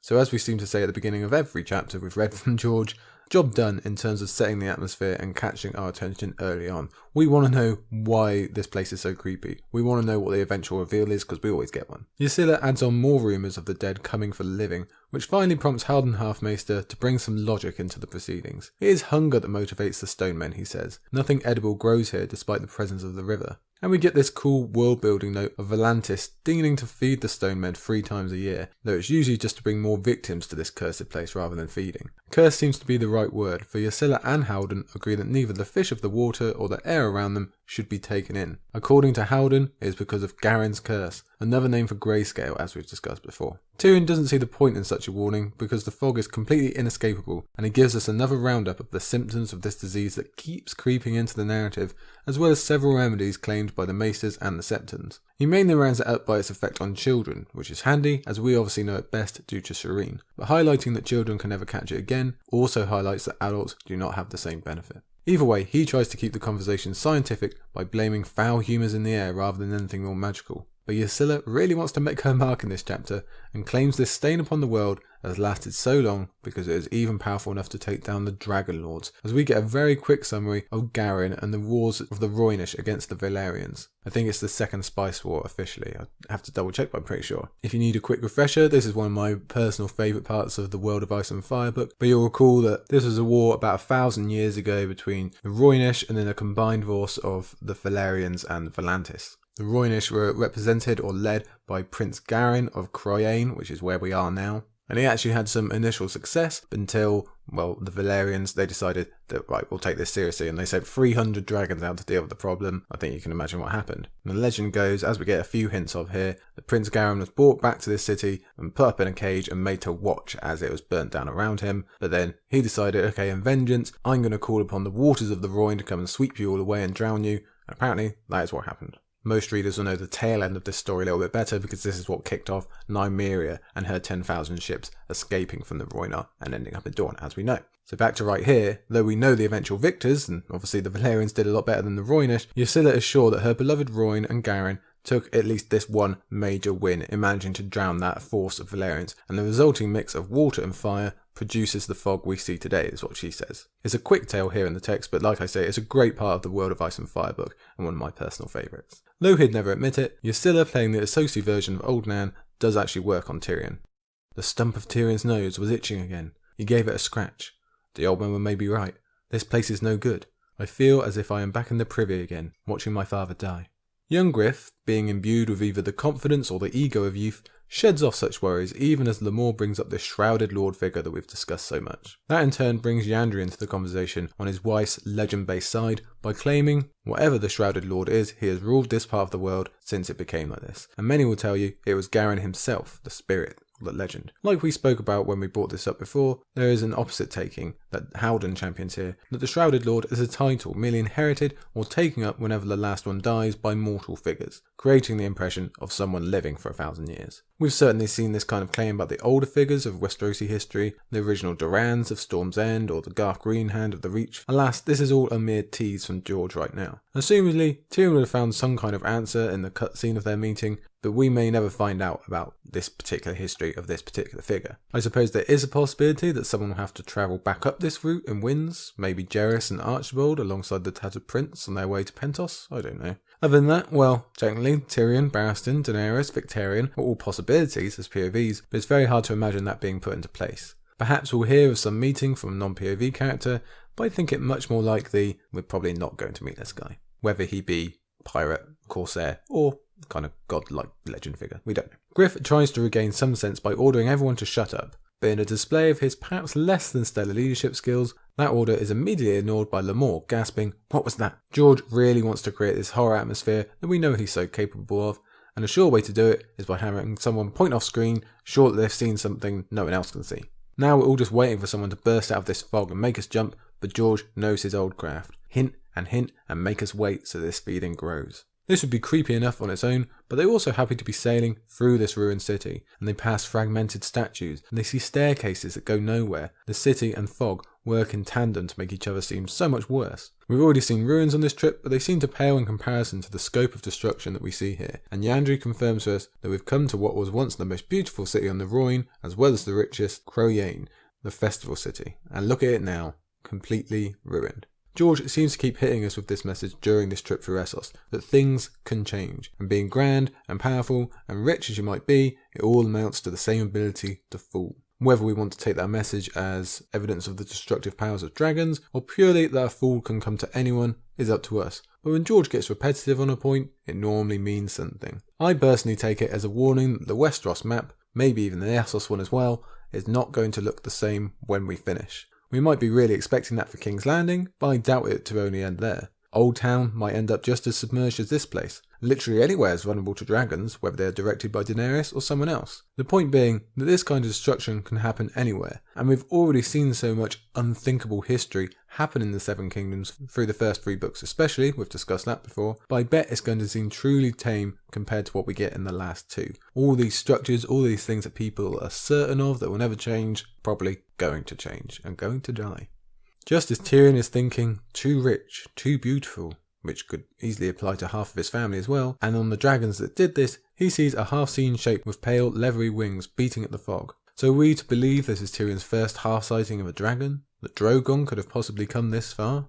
No, I think it's far too far for Drogon, and besides, the wings are described as pale, and I'm pretty sure Drogon has darker colouring. But the mere thought of seeing a dragon in this place that was ripped apart by them is enough for readers at this point. Eventually, something actually does emerge from the mists, or half appear anyway, enough for the Shy Maid's crew to call out into the fog for a hello. What comes back is news of the war. We know all about that thanks to Quentyn and Daenerys, but these lot don't. So suddenly Griff is the one shouting and asking for more information. War obviously can have a large effect on his plans if it disrupts his travel, Dany's travel, if it ends up involving the Golden Company, or if they are sailing right into danger. At the end of the day, for all the scheming, his top priority is keeping young Griff safe no matter what, so he wants to know. Unfortunately, the answer they get back isn't all that helpful to them. Nyessos and Malakwo go hand in hand, and the elephants show stripes. Are these people related to Quaithe? Why can't anyone give a straight answer around here? Griff, Tyrion and the reader are all kind of nonplussed about this message. We can likely work out it means that people are switching teams in some manner down in Volantis, and there's going to be some kind of upper evil, but it really means nothing to us at this point until we can really come upon the city itself later. And even then, not everything is crystal clear. If this boat had known the true causes of war, he could have shouted something about the march to Meereen to battle the Dragon Queen. Imagine how useful that could have been. Alas, not this time. All we can really glean right now is that Illyrio has paid money into the Volantene election. So will that also be of importance once Volantis truly comes into our view, as we expect? Tyrion is believing these two parties we've heard about might fuse together if dragons are coming. We are sailing through evidence of what it is like to face them, so it might be a good idea. And in fairness, most cities surrounding Meereen are teaming up to take Dany down, so Tyrion is onto something here. After being told off a little bit, Tyrion yet again equates Griff to his father. I wonder if he'll be against anyone who tries to impose any authority over him ever again.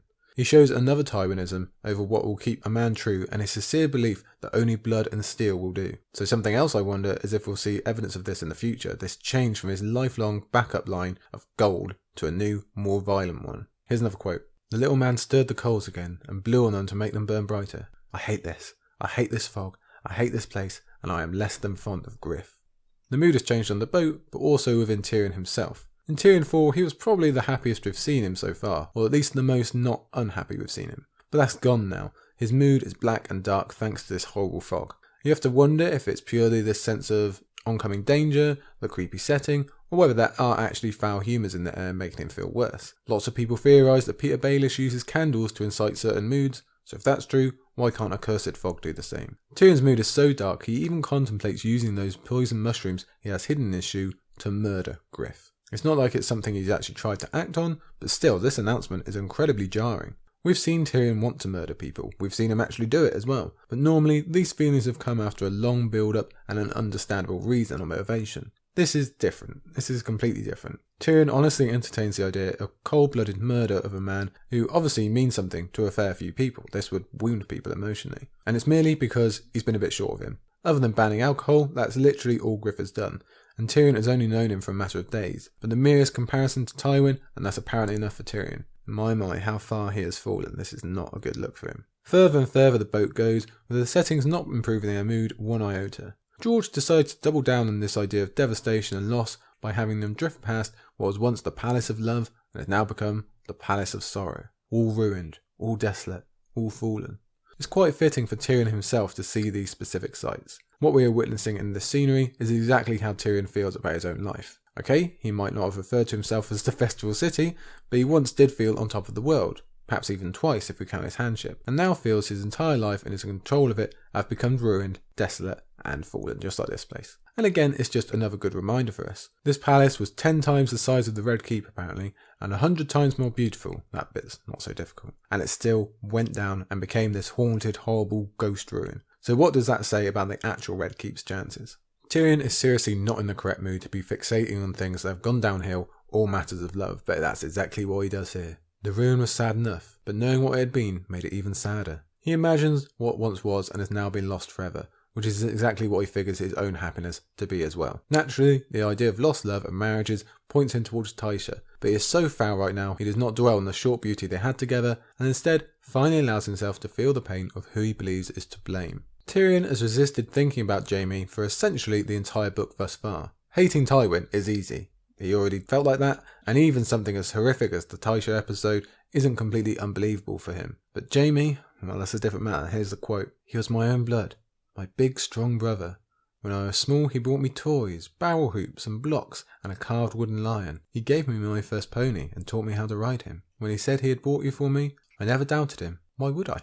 We've discussed this ad nauseum, especially when Jaime actually revealed the truth to Tyrion and Storm, but Jaime was the single person in the world who truly loved Tyrion, who treated him properly and with respect and adoration, as Tyrion remembers here. The fact that the trust and love that Tyrion has guarded so closely with everyone else he's ever met belonged to the person who actually did lie to him is just terrible to think about. More so than that, it relates back to something else we've also discussed a lot, that Tyrion spent his whole adult life believing he could only be loved for gold, because, apart from Jaime, that's what the evidence suggested. Again, it's the worst possible eventuality for Tyrion. There's no one that could have hurt him more. And yet again, Tyrion is imagining the murder of his father. He's relishing in it and remembering the eternal question that was formed from his final words. He still has no answers. He still very much hates the world, and he still very much wants to get out of this blasted fog. Just as Haldon is assuring them all that the other side is pretty great, young Griff sees another light, so our hackles go up, or the nose begins to itch in Tyrion's case. Something seems wrong, on top of the general atmosphere we've already got. We've already been worried about monsters coming out of the fog, so we're basically just waiting for George to reveal whatever he's hiding, and this might be it. As it turns out, the lights from above are revealed to be the Bridge of Dream, according to Griff. And I'm going to admit, it's a name that really annoys me. It just sounds wrong, it should be plural. Bridge of Dreams sounds so much better. Annoying. But that aside, I think we've finally found some monsters, as we spy stone men moving over this bridge. Hearing from both Griff and Haldon, they will not bother, or perhaps even see the Shy Maid, only convinces us that they almost definitely will. Tyrion gives us yet more information on the nature of the disease and how it begins with black toenails, etc. This is a clear setting up of Jon Connington's storyline later in the book, as well as being included in Tyrion's own plot as he has to constantly check himself as well. And in general, it just reminds us how utterly brutal this disease is, which is useful to know when a possible pandemic is going to start in winds. I do keep wondering if the current climate of our own world is going to influence George's writings of these specific aspects of the story. People have always tried to attach his writing to the events of the world at the time, and there aren't many world events bigger than our current one. So does living through a pandemic make George focus on Greyscale or the Pale Mare more, or does he lean away from it to give himself a break from the current issues? We'll find out one day, I suppose. Like the rest of the city, this bridge is just as broken and crumbling. The only difference is, this ruin is covered in half-living creatures. Griff decides it's time for solid action. Lit torches, drawn swords, and getting the important cargo below to safety as he orders young Griff to take Lamore to her cabin. It's easy enough to throw the kid a bone and let him think he's doing the protecting instead of being protected. Fine, it doesn't cost much, does it? Unfortunately, that's not enough this time round. Not when the first taste of real danger is in the air.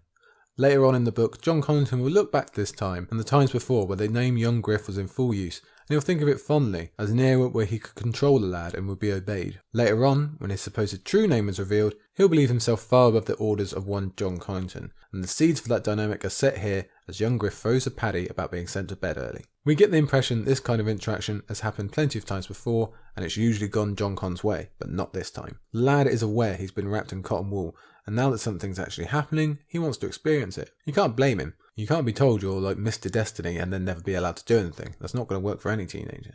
It seems the last straw for him is that the other non-fighters are being allowed to stay, most especially Tyrion. "You're a dwarf," young Griff said scornfully. Yes, you can teach him skills and knowledge and all these other things, but you can't make him perfect, as we see here. That's not a very nice thing to say. So whether it's because he's offended, because he hates Griff, or just because he wants to sow some chaos, Tyrion finally decides to act on what he learnt last time. No one gives a mummer's fart wherever I live or die.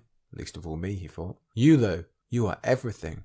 We only get time for one warning from Griff before a whale comes through the fog to distract us all from the key reveal in classic fashion. But only for a moment this time. They are suddenly going under the bridge with the river itself becoming angry. The stone men are in high numbers and we think something's going to happen. But then no, they are through and the boat is stone manless. So young Griff pounces, demanding to know what Tyrion meant. And Tyrion explains quite calmly. If any of the rest of them died, it'd be an acceptable loss. But if young Griff goes, this all stops. The entire journey, the entire plot, all of it. He is it. He is the point. And unfortunately, young Griff shows his age and lack of political experience when he basically straight up admits, yeah, he is exactly that. When he turns to Jon Con and says, he knows who I am. As Tyrion inspects the boy's face, Griff issues another warning, but this particular tide is getting away from him. Tyrion lays out all the various clues and questions we've been asking ever since we came aboard the Shy Maid as he confirms his own accusation. But so far, we only know he's something.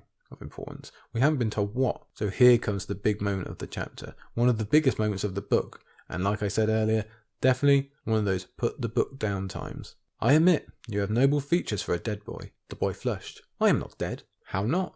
My lord father wrapped your corpse in a crimson cloak and laid you down beside your sister at the foot of the Iron Throne, his gift to the new king. Those who had the stomach to lift the cloak said that half your head was gone. Yeah, mouth drop time. Our mind's going to overdrive to catch up with what's actually going on here. Is Tyrion genuinely suggesting? No, surely not. No, wait, he is. Tyrion is saying that young Griff is Aegon, son of Rhaegar. He's saying we're standing in front of a Targaryen. And suddenly all these clues that we've had throughout all these books are zooming back to us, and some of them even being quite recent. We've highlighted them for you here in this project. Hang about. We need a second here. This single paragraph has the capacity to change the entire way we look at this book, even the whole series. But let's do dance first. We've spent ages hearing about grand plans from Illyrio and Varys being involved, and linking up with Daenerys and returning to Westeros and a glorious taking of the throne. Illyrio spoke about fire and blood, and we thought he meant Daenerys. He was speaking about Targaryens. Well, there's only one of them, but now, well, we're not so sure. If this is Rhaegar's child, what does that mean for Dany's claim? So that links into how we've seen the whole series. Right from the beginning, we thought about Dany returning, this being Dany's story, Dany's throne. She's the singular since Viserys died. She's the lone representative of this family around which the fate of Westeros has swirled for 3 centuries. She is the only dragon. I mean, she has them. Except now, apparently, she's not. The Targaryens in A Song of Ice and Fire just doubled. Boy oh boy do we miss Aemon. So does this mean we might have another dragon rider? Is he going to get one of Dany's dragons? Is he going to get his own? Does it mean that he's involved in Destiny too? This is Rhaegar's son. Is he supposed to have a role to play in the ultimate battle for humanity? Is this who Rhaegar was looking for? What does it mean about Jon? Let's not forget, this is also a staple of the series we've known since the very beginning. One of the very first facets of this world we had set up and really hammered into us was Robert's rebellion and this particular murder of 2 children and their mother. It was a major part of Ned Stark's personality and his own trauma, and we've just been told it's all fake, or at least half of it is. This is foundation rocking stuff. This is big. I don't know how else to put it. This is big. And there's also a second reveal to be done at the same time, even if it's what we already know. Tyrion figures he might as well go all in on pissing Griff off and playing with these major pieces he's found himself with, and reveals that he is none other than Tyrion Lannister, the son who killed the father that originally presented Robb Baratheon with what we thought was the corpse of the boy in front of us. And why not go for the hat-trick by confirming the one more hidden to us already? Griff is Jon Connington, the former hand of Aerys Targaryen, exiled lord supposedly drunk and dead, and bestie to Rhaegar, and also related to Red Ronnet, whom you'll remember we super hate. You'd almost wonder why Griff isn't making a bigger effort to shut Tyrion up, but it seems his attention is elsewhere. He's watching where they're going, so Tyrion joins him and George plays his grand trick. It starts innocently enough. The description of a hand poking out of the water. Just another one, we figure, and so does Tyrion. But then George really starts applying pressure. A trickle of moisture ran down his spine and made him shudder. Yeah, that is atmosphere setting stuff. So now we start noticing these exact descriptions of statues and ruins have been used before. And Tyrion is joining us in our suspicion until he sees a staircase that goes nowhere. No, thought Tyrion, that is not possible. And we thought that was bad, but then there are lights high in the air, and the entire crew are staring wordlessly before they come back to the Bridge of Dreams. And now we're really thinking, what the fuck? What the hell is happening in this chapter? And like we said at the beginning, to be honest, I've got zero answer for you. I'm not sure anyone in the fandom does. I've definitely never heard any definitive theory, but feel free to correct me if you have one. This is as big a mystery as any other in the series, and one we have possibly the least clues for ever. It's a river. It's not supposed to turn around, and they haven't kind of turned off or anything. So how in the world did we get here? Was the first one a fake, a vision sent with a glass candle or similar? Again, like we mentioned in the intro to this chapter, we have to assume that it's connected in some way to the shrouded lord that Tyrion was due to meet, and maybe there's some level of sorcery at play. But if so, this is so much more powerful than anything we've seen before. Whether the lord provided a vision of the first one, or the damage done by the wars of fire and water created a kind of ripple in the world, caused a kind of dream or alternative world like we've seen in other fantasy series, well, that one's a bit too far for me. We've seen no evidence of that elsewhere, but who am I to say? One idea I have heard mentioned that does stick with me is that this doubling up only happens after Tyrion announces young Griff as a Targ and himself as a Lannister. So did the Shrouded Lord hear that and then teleport them back 100 feet up the river to pass the bridge again? Is it something to do with this boat, the Kingfisher? We don't know. If so, what does the Shrouded Lord want with the Targaryens or the Lannisters? Why would they want them dead? Does the magic of the Rhoyne have some kind of self-defense against Dragon Lords and Targaryens? It is supposed to be one of these hinges of the world, possibly powerful in its own type of magic, so maybe. Again, I really cannot say, but I truly hope we get answers one day, because this is unlike anything else in the Song of Ice and Fire. Make sure you appreciate it. Aside from that, your guess is as good as mine on this count. But back to the actual crew. They are obviously and fairly freaking out. They're going to have to pass this bridge again, and they're going to have to risk the Stone Men, who seem much more agitated and active this time around. Griff isn't messing around anymore. He'll damn well be obeyed when he tells young Griff, or whoever he is, to get below, but there's no time, it's too late. The river is raging again, the Stone Men are wailing, and the fog seems at its absolute thickest. Yes, all this build-up is now paying off. And then the Stone Men come down. George has that payoff. 2 land, one on the cabin that Tyrion previously slept on, and one at the tiller. Duck immediately proves why we like him so much, as he steps to protect Ysilla and knocks one of the Stone Men into the water with his oar. Griff deals with the other until he, Haldon, Duck and Yandri all combine to force him into the water.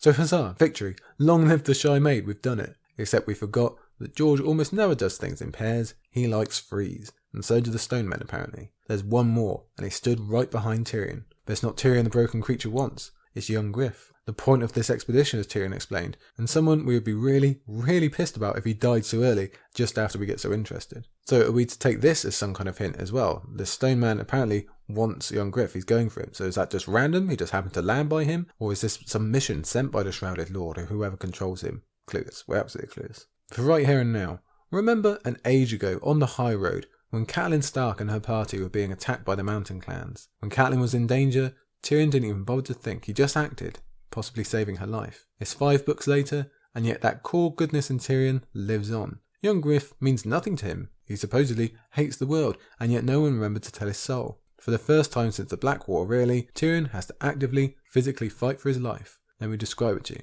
Tyrion kicked the lad's leg out from under him and leapt over him when he fell, thrusting his torch into the Stone Man's face to send him stumbling backwards on his shattered leg, flailing at the flames of stiff grey hands. The dwarf waddled after him, slashing with the torch, jabbing it at the Stone Man's eyes. A little farther. Back. One more step. Another. They were at the edge of the deck when the creature rushed him, grabbed the torch, and ripped it from his hands. Bugger me, thought Tyrion.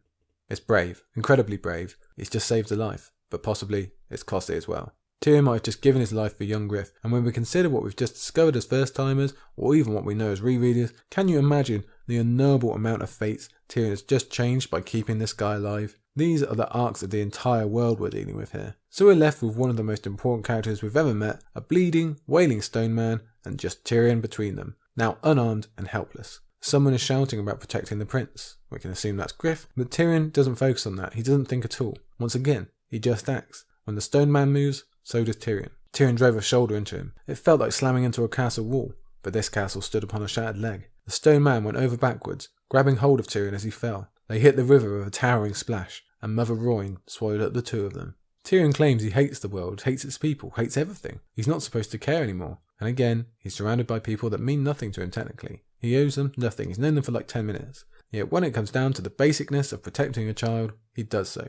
Tyrion's soul is not quite dead, but his body might be. As he plunges into the cold river, we don't only have drowning to think about, but also these stone hands grabbing him here, there and everywhere. We've just spent a whole chapter explaining the excruciating dangers of such, so will he now be diseased when he emerges? Or will he even emerge? The creatures drag him down, and Tyrion reflects on what is apparently his last moments. If truth be told, he had perished long ago, back in King's Landing. It was only his revenant who remained, the small vengeful ghost who throttled Shay and put a crossbow bolt through the great Lord Tyrant's bowels. No man would mourn the thing that he'd become. I'll haunt the 7 kingdoms, he thought, sinking deeper. They would not love me living, so let them dread me dead. That's a very emotional line. It's also a great sounding line. Well done, George. They would not love me living, so let them dread me dead. Yeah, I'm going to say that again. He's basically saying he died when he first heard about Tysha, when he learned about Shay in the trial. He was a ghost who avenged his former life of her and Tywin, and ever since he's been nothing at all. A thing that no one cares for, the monster they all thought he was, except emptier. He has become a horrible person at times, it's true, yet I think you have to feel sorry for him with this mindset he describes here. After everything we've seen him been through, after all these abuses, it's just not nice to hear about.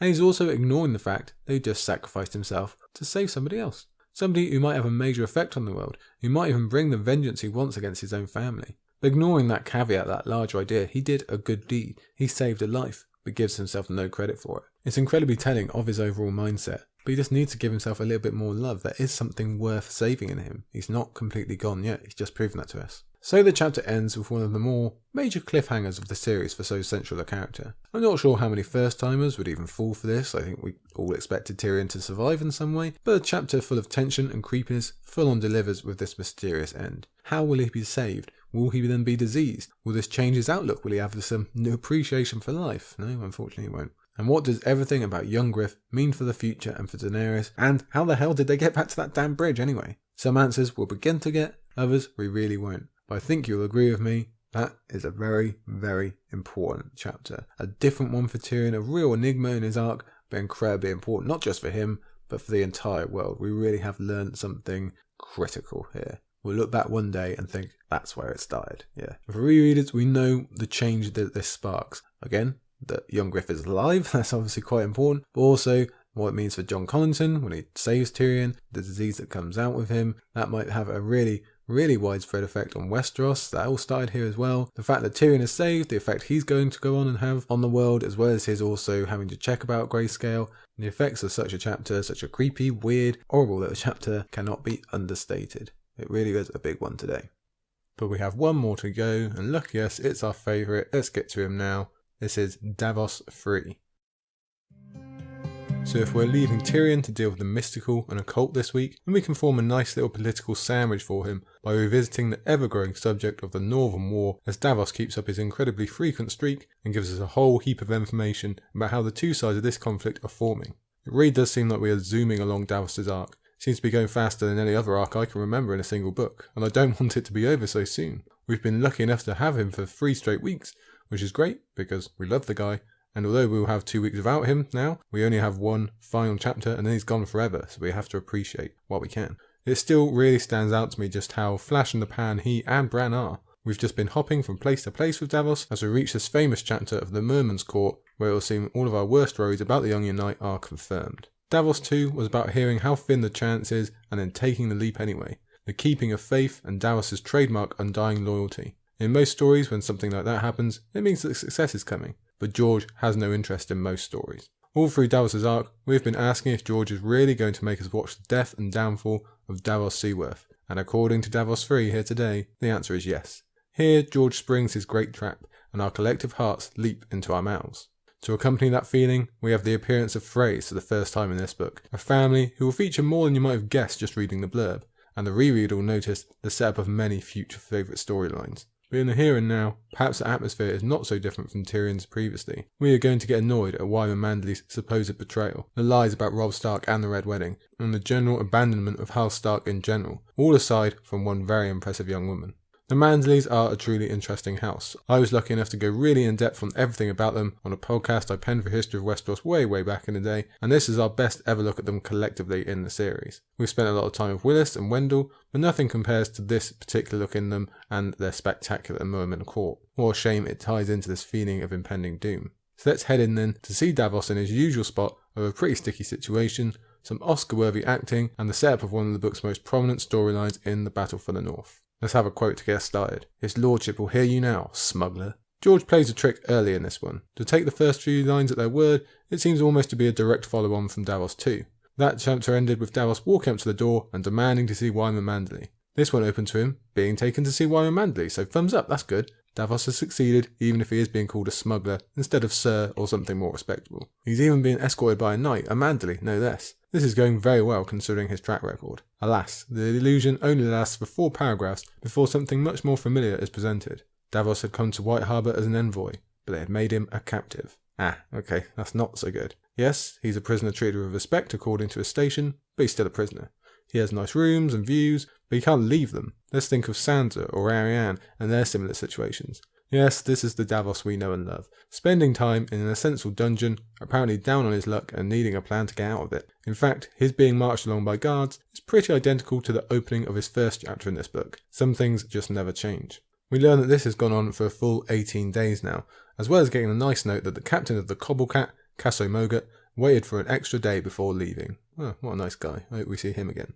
Now, as you know, I will admit, I spent a fair amount of time studying the castles of Westeros, and almost all the notable ones put considerable efforts into their aesthetic and shape and their grand designs. A lot of them take pride in particular chambers, like Casterly Rock's Golden Gallery, or maybe particular towers or keeps. Think of the elegance of the Eyrie Seven Towers, or the strength of Storm's End's Drum Tower. But I must say, out of all the castles we come across, I'm not sure any family puts as much effort into interior decorating as the Manderleys. Every castle has banners everywhere, maybe some tapestries. Some of the families touch on specific items like the trout-carved pillars of the Lord's Bed and River Run, but none of them match how covered the walls of this castle here are. Davos gives the first hint as he's marched along just a random corridor, already covered with banners, shields, swords, or more interestingly, the wooden figures once fixed to the prow of ships.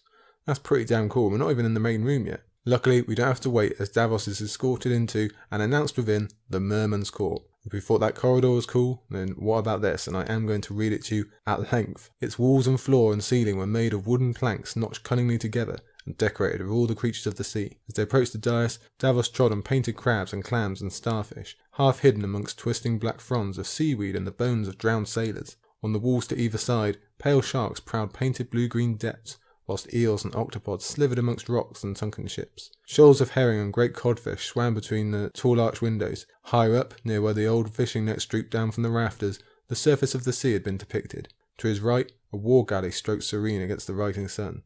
To his left, a battered old cog raced before a storm, her sails in rags. Behind the dais, a kraken and a grey leviathan were locked in battle beneath the painted waves.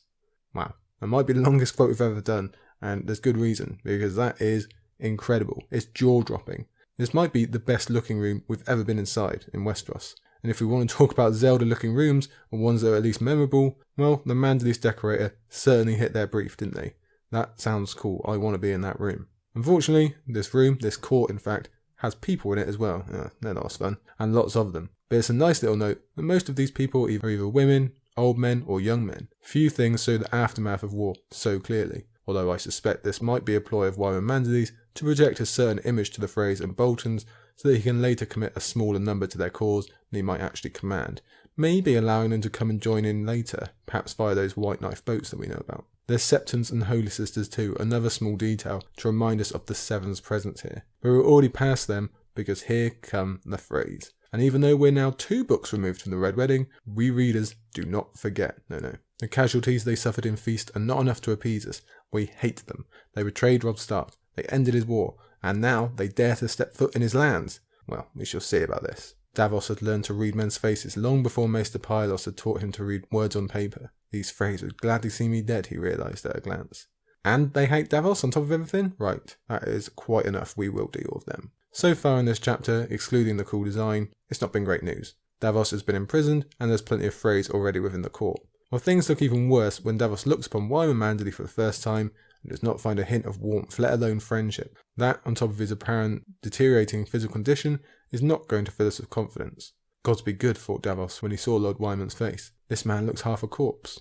Is that more projections for the Freys? Is he putting on this front so he's not suspected as a danger? Possibly, but this one is probably a lot closer to the truth. Around Wyman is his assembled family, as well as a golden-haired maester. One we'll discover later is a Lannister of Lannisport by birth and not to be trusted. That's something sort of new to deal with. While Feast showed us some inner workings of the Citadel and how their secrets and self-interests most definitely exist, we've never really had to deal with a maester betraying their sworn lord before.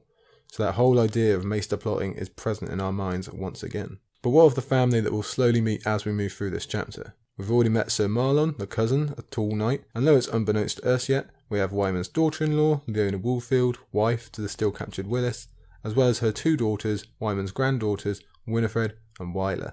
You thought there were a lot of Thai sounds in House Lannister, well they have nothing on the Manderleys. And just to remind you, Winifred is the elder daughter, whereas Wyler is the younger with the really cool green braid, and we'll make their acquaintance soon enough. Instead of being introduced to them, we have this show of importance and standoffishness again by the Maester, announcing Wyman Manderley's many titles. Again, it's likely a show for the Freys in reminding them of his power and prestige, whilst also appearing cold to their enemy in front of him. And I want to look at 2 of these titles. Firstly, the last, the Order of the Green Hand. I'm sure most of you are aware, but in case you're not, this order is a holdover from the Manderleys' previous life as a House of the Reach. They were very prominent before they fell, and were obviously accepted into this group of the kingdom's most prestigious. The order no longer exists, it went out with the gardeners on the field of fire, and even if it did, I'm not sure the Manderleys would be welcome anyway, but they keep it in their lord's title as another way of honouring their past. These are a proud people indeed. The second title to look at is the fourth, defender of the dispossessed. To be dispossessed, in one sense of the word, is to be deprived of lands that you own. Well, who's a character that has been deprived of his lands? Rickon Stark. So this might be a title that Wyman takes really seriously, and we can see why it means a lot to the Manderleys, given that they were once dispossessed and then rescued by the Starks. The intention is obviously to intimidate and belittle Davos, who does not take the bait. He will not kneel because of the reflection it would have on Stannis, and he bites back with his own string of titles, as well he should. This is where Leona Woolfield gets involved, and unfortunately, she'll play quite the adversary to Davos in this chapter, although it's certainly understandable why, given that her husband and the father of her children is a prisoner of the enemy still. She takes her turn at belittling, and at least hits on a bit of truth this time. Wyman also enters the arena by again denouncing Davos as a mere smuggler, as the chapter opened with. The implication is pretty clear. This is a common criminal, someone beneath us, someone we do not like. To answer this accusation of crimes, Davos falls on his tried and tested method of showing off his missing fingers as way of penance, but that is not enough for Leona. It's not a great start overall, and it gets worse when Davos is denied an audience with Wyman alone. Even in that situation, his chances would be razor thin, but now that we've got all these others around, oh dear. And it doesn't help when Wyman particularly points out the phrase, "our friends and definitely not enemies." Scoff, scoff, scoff, says both Davos and the reader. Hang about now. The Freys are basically enemies to everyone who isn't a Frey, and then half of those who are a Frey as well. But definitely you, Wyman Manderley, and Davos takes a bold step into dodgy ground by reminding him that Wendell, his beloved son,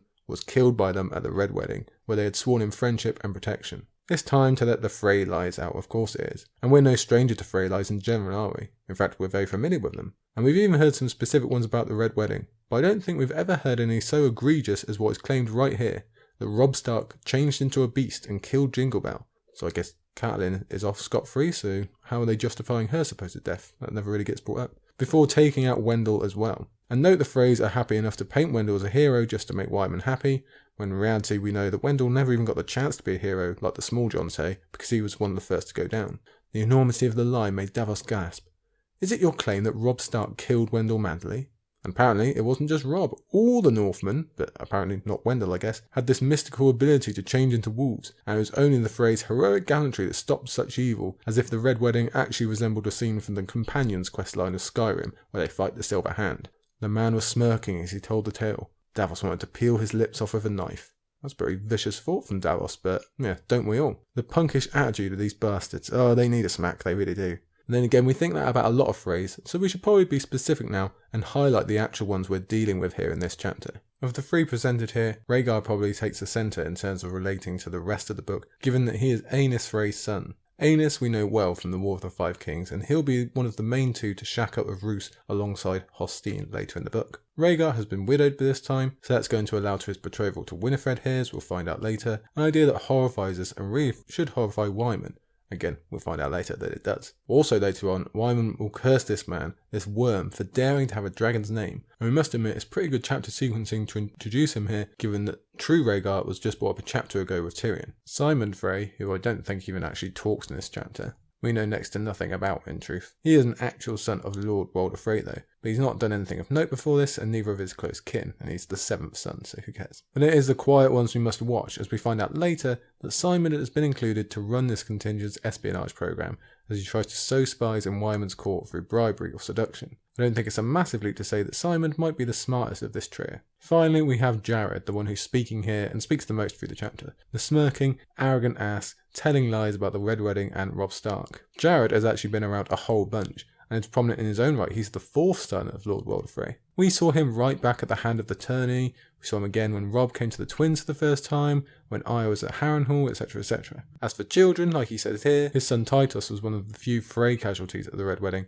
which I suppose makes him a good choice for this kind of mission. It can be a bit sympathetic. Jared will continue to be the main attraction of this chapter, but truly, they're all scum. Where is Nymeria's Wolfpack when you need them? Davos earns himself another point on the best character ever list when he declares, Jared of House Frey, I name you liar. Good, Davos, good. Someone needed to say it. All that earns him though is a threat of fighting to determine the truth, but Wyman still commands enough respect to be listened to, though it does raise the tension for us in terms of concern for Davos. Leona is worried about the optics of even listening to Davos, and what that'll mean for those who hold her husband captive, but Wyman assures her the Iron Throne still think of them as friends. Uh-oh, that's tension rising. Definitely not good news. Any sort of alliance with Stannis definitely isn't going to keep them friends. So Davos moves to his next plan, highlighting Tommen as a usurper and Stannis as the lawful king. It's that old chestnut, the one we've been hearing for quite some time now, and probably isn't anything new to anyone's ears. It's the Maester, Theomore, who first bites back, and rereaders have the benefit of noting how kindly Wyman speaks of him, even when we know the truth from Davos IV. So the plan has backfired. This approach has only labelled Davos a further liar and introduced the threat of blood or beheading. Given our information from Feast, that's a word we really do not want to see. But still, Davos will not balk. Instead, he just keeps churning out the great lines. Take his head, rather, suggested Sir Jared. Or let him meet me on the field of honour. What would a Frey know of honour? Davos threw back.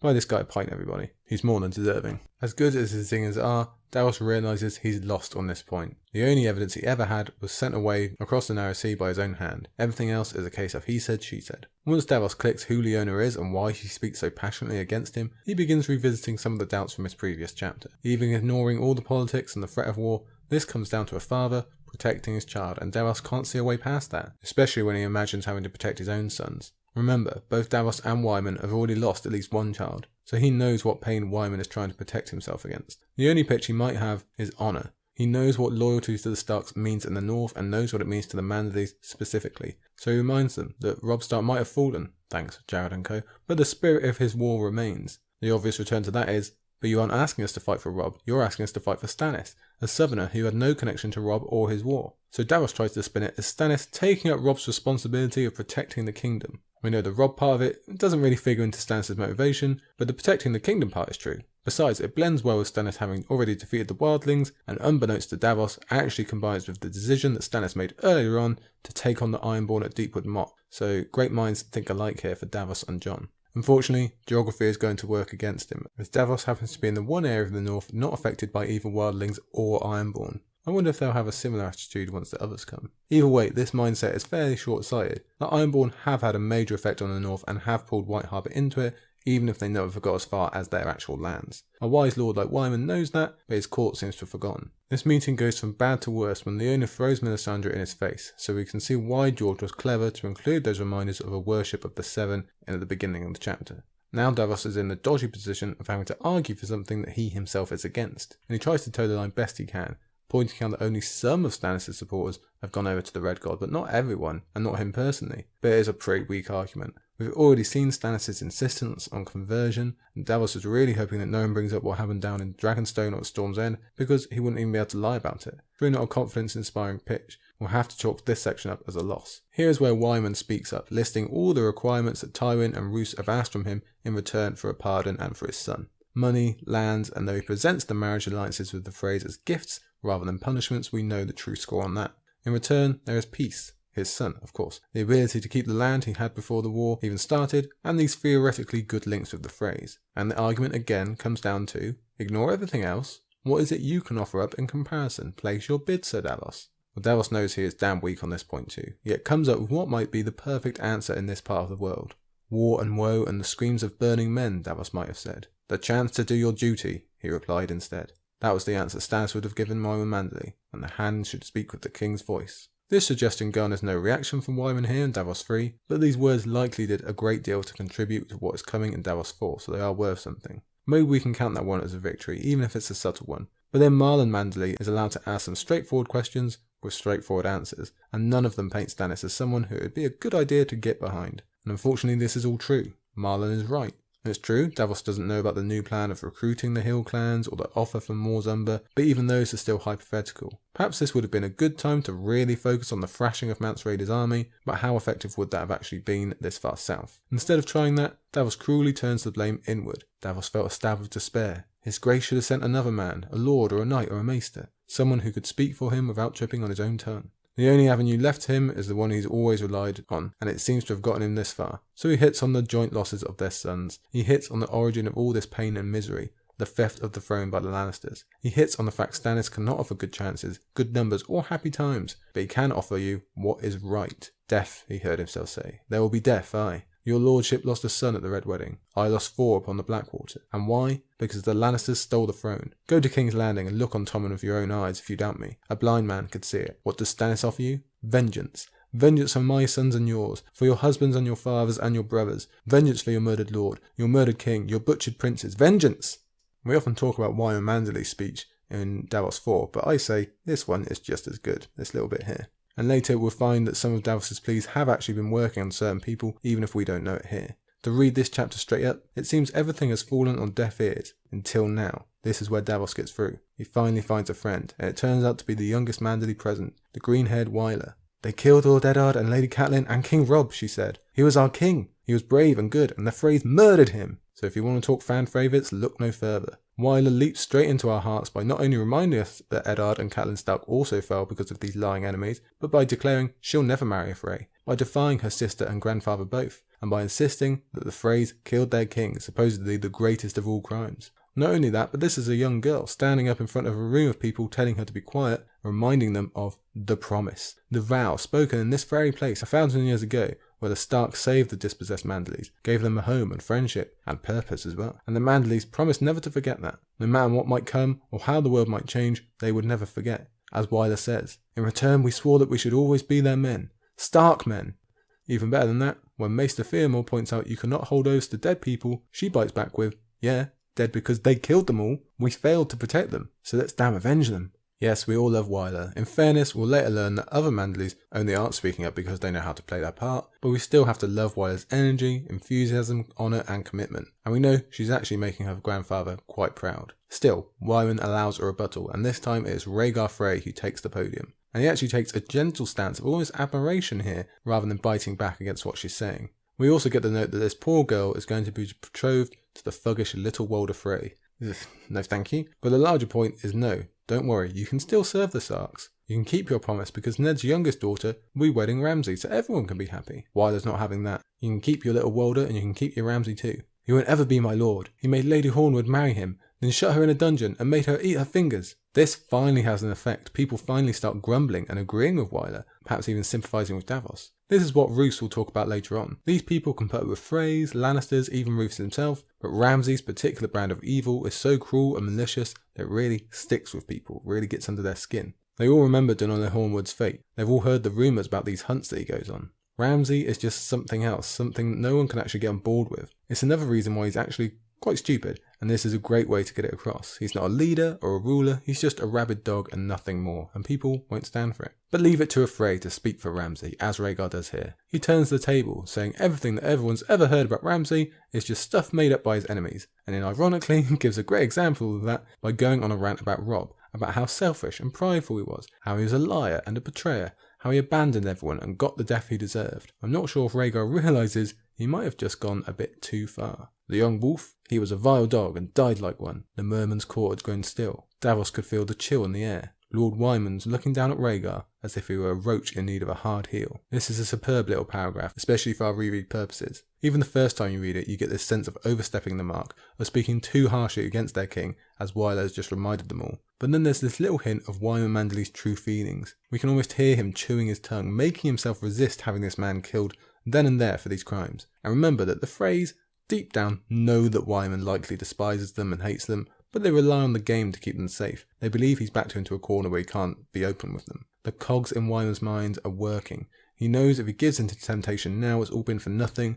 Willis is doomed and many more besides. He will not win that way, but still, it's damn tempting. But he maintains composure somehow and allows what must be a very painful nod in agreement. Wyler gives one last stamp of defiance and is then whisked from the hall, leaving Davos apparently friendless. When her sister apologises for her, Rhaegar again plays with fire. Marriage will soften her, I have no doubt. A firm hand and a quiet word. We know little Walder, heck we know the phrase in general, so we know just how firm that hand would be. And the inner anger of Wyman is surely raging, but he manages to keep himself together. He even suggests the Silent Sisters again, because he'd probably genuinely prefer that for her, and likely wants to keep it as a back pocket plan if this all goes wrong. No Freys can marry her if she's been packed off to the Silent Sisters, and I'm sure he would really have just sent her somewhere for safety. Anyway, it's time for a decision.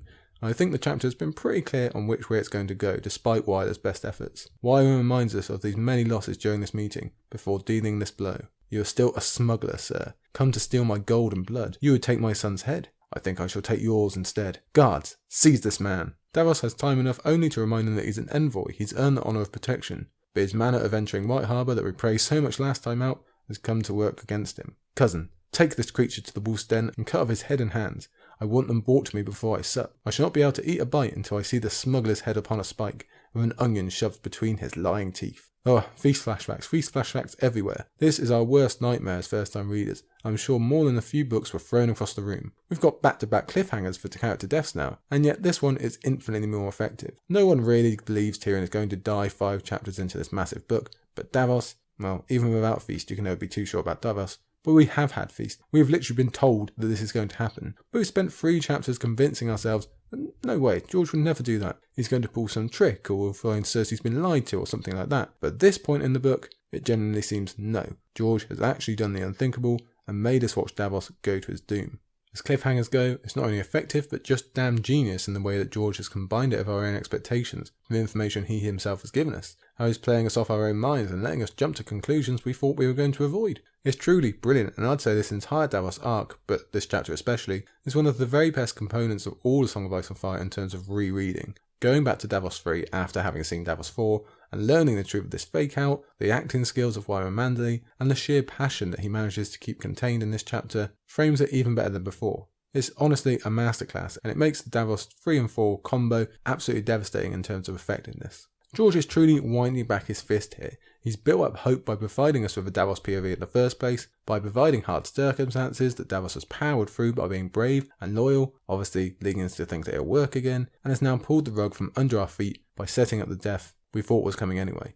The loss of one of our all-time favourite characters, and it's going to make one of the most famous chapters of the series, never mind just the book, all that more brilliant when we see the switch come around. We see how the spirit of Manderly is shared and multiplied, how hated the Freys truly are. Promise is still very much alive, as well as the resurgence against the hated Lannisters, Boltons and Freys, which is very much still on. The North remembers, and we remember how brilliant this chapter is, how Davos truly has got through this with bravery and loyalty, and it's going to set him up for perhaps an even more important task than he's ever had before in terms of saving an innocent and restoring truth and justice. You know we are looking forward to that one.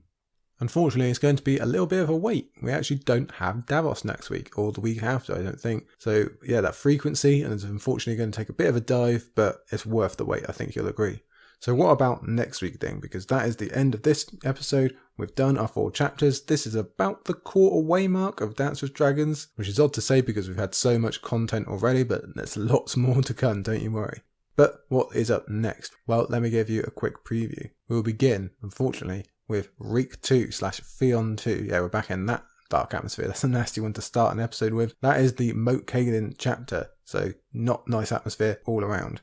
Our second chapter, like today, will be a Jon. That's Jon V, with a now Stannis this Castle Black, and we're headed down to Molestown. That is yet again followed by a Tyrion VI, and I don't mean to give away any spoilers, but he's alive, and this is where he makes possibly his biggest influence on this entire book. I'm going to go ahead and say that's our most important chapter of next week. It really, really is a big one. And we'll finish with Daenerys IV, where Dany makes an agreement with his Dar Zodarak, oh dear, but also Daenerys Naharis return. So, you know, she's pretty happy about that. So that is next week, everybody. I hope you will join us then as well. Thank you for joining us today. Like I said at the beginning, do not hesitate to contact or chat or whatever you might need. The Other Faces is here to serve as always. Thank you, a million times thank you, and we will see you next time.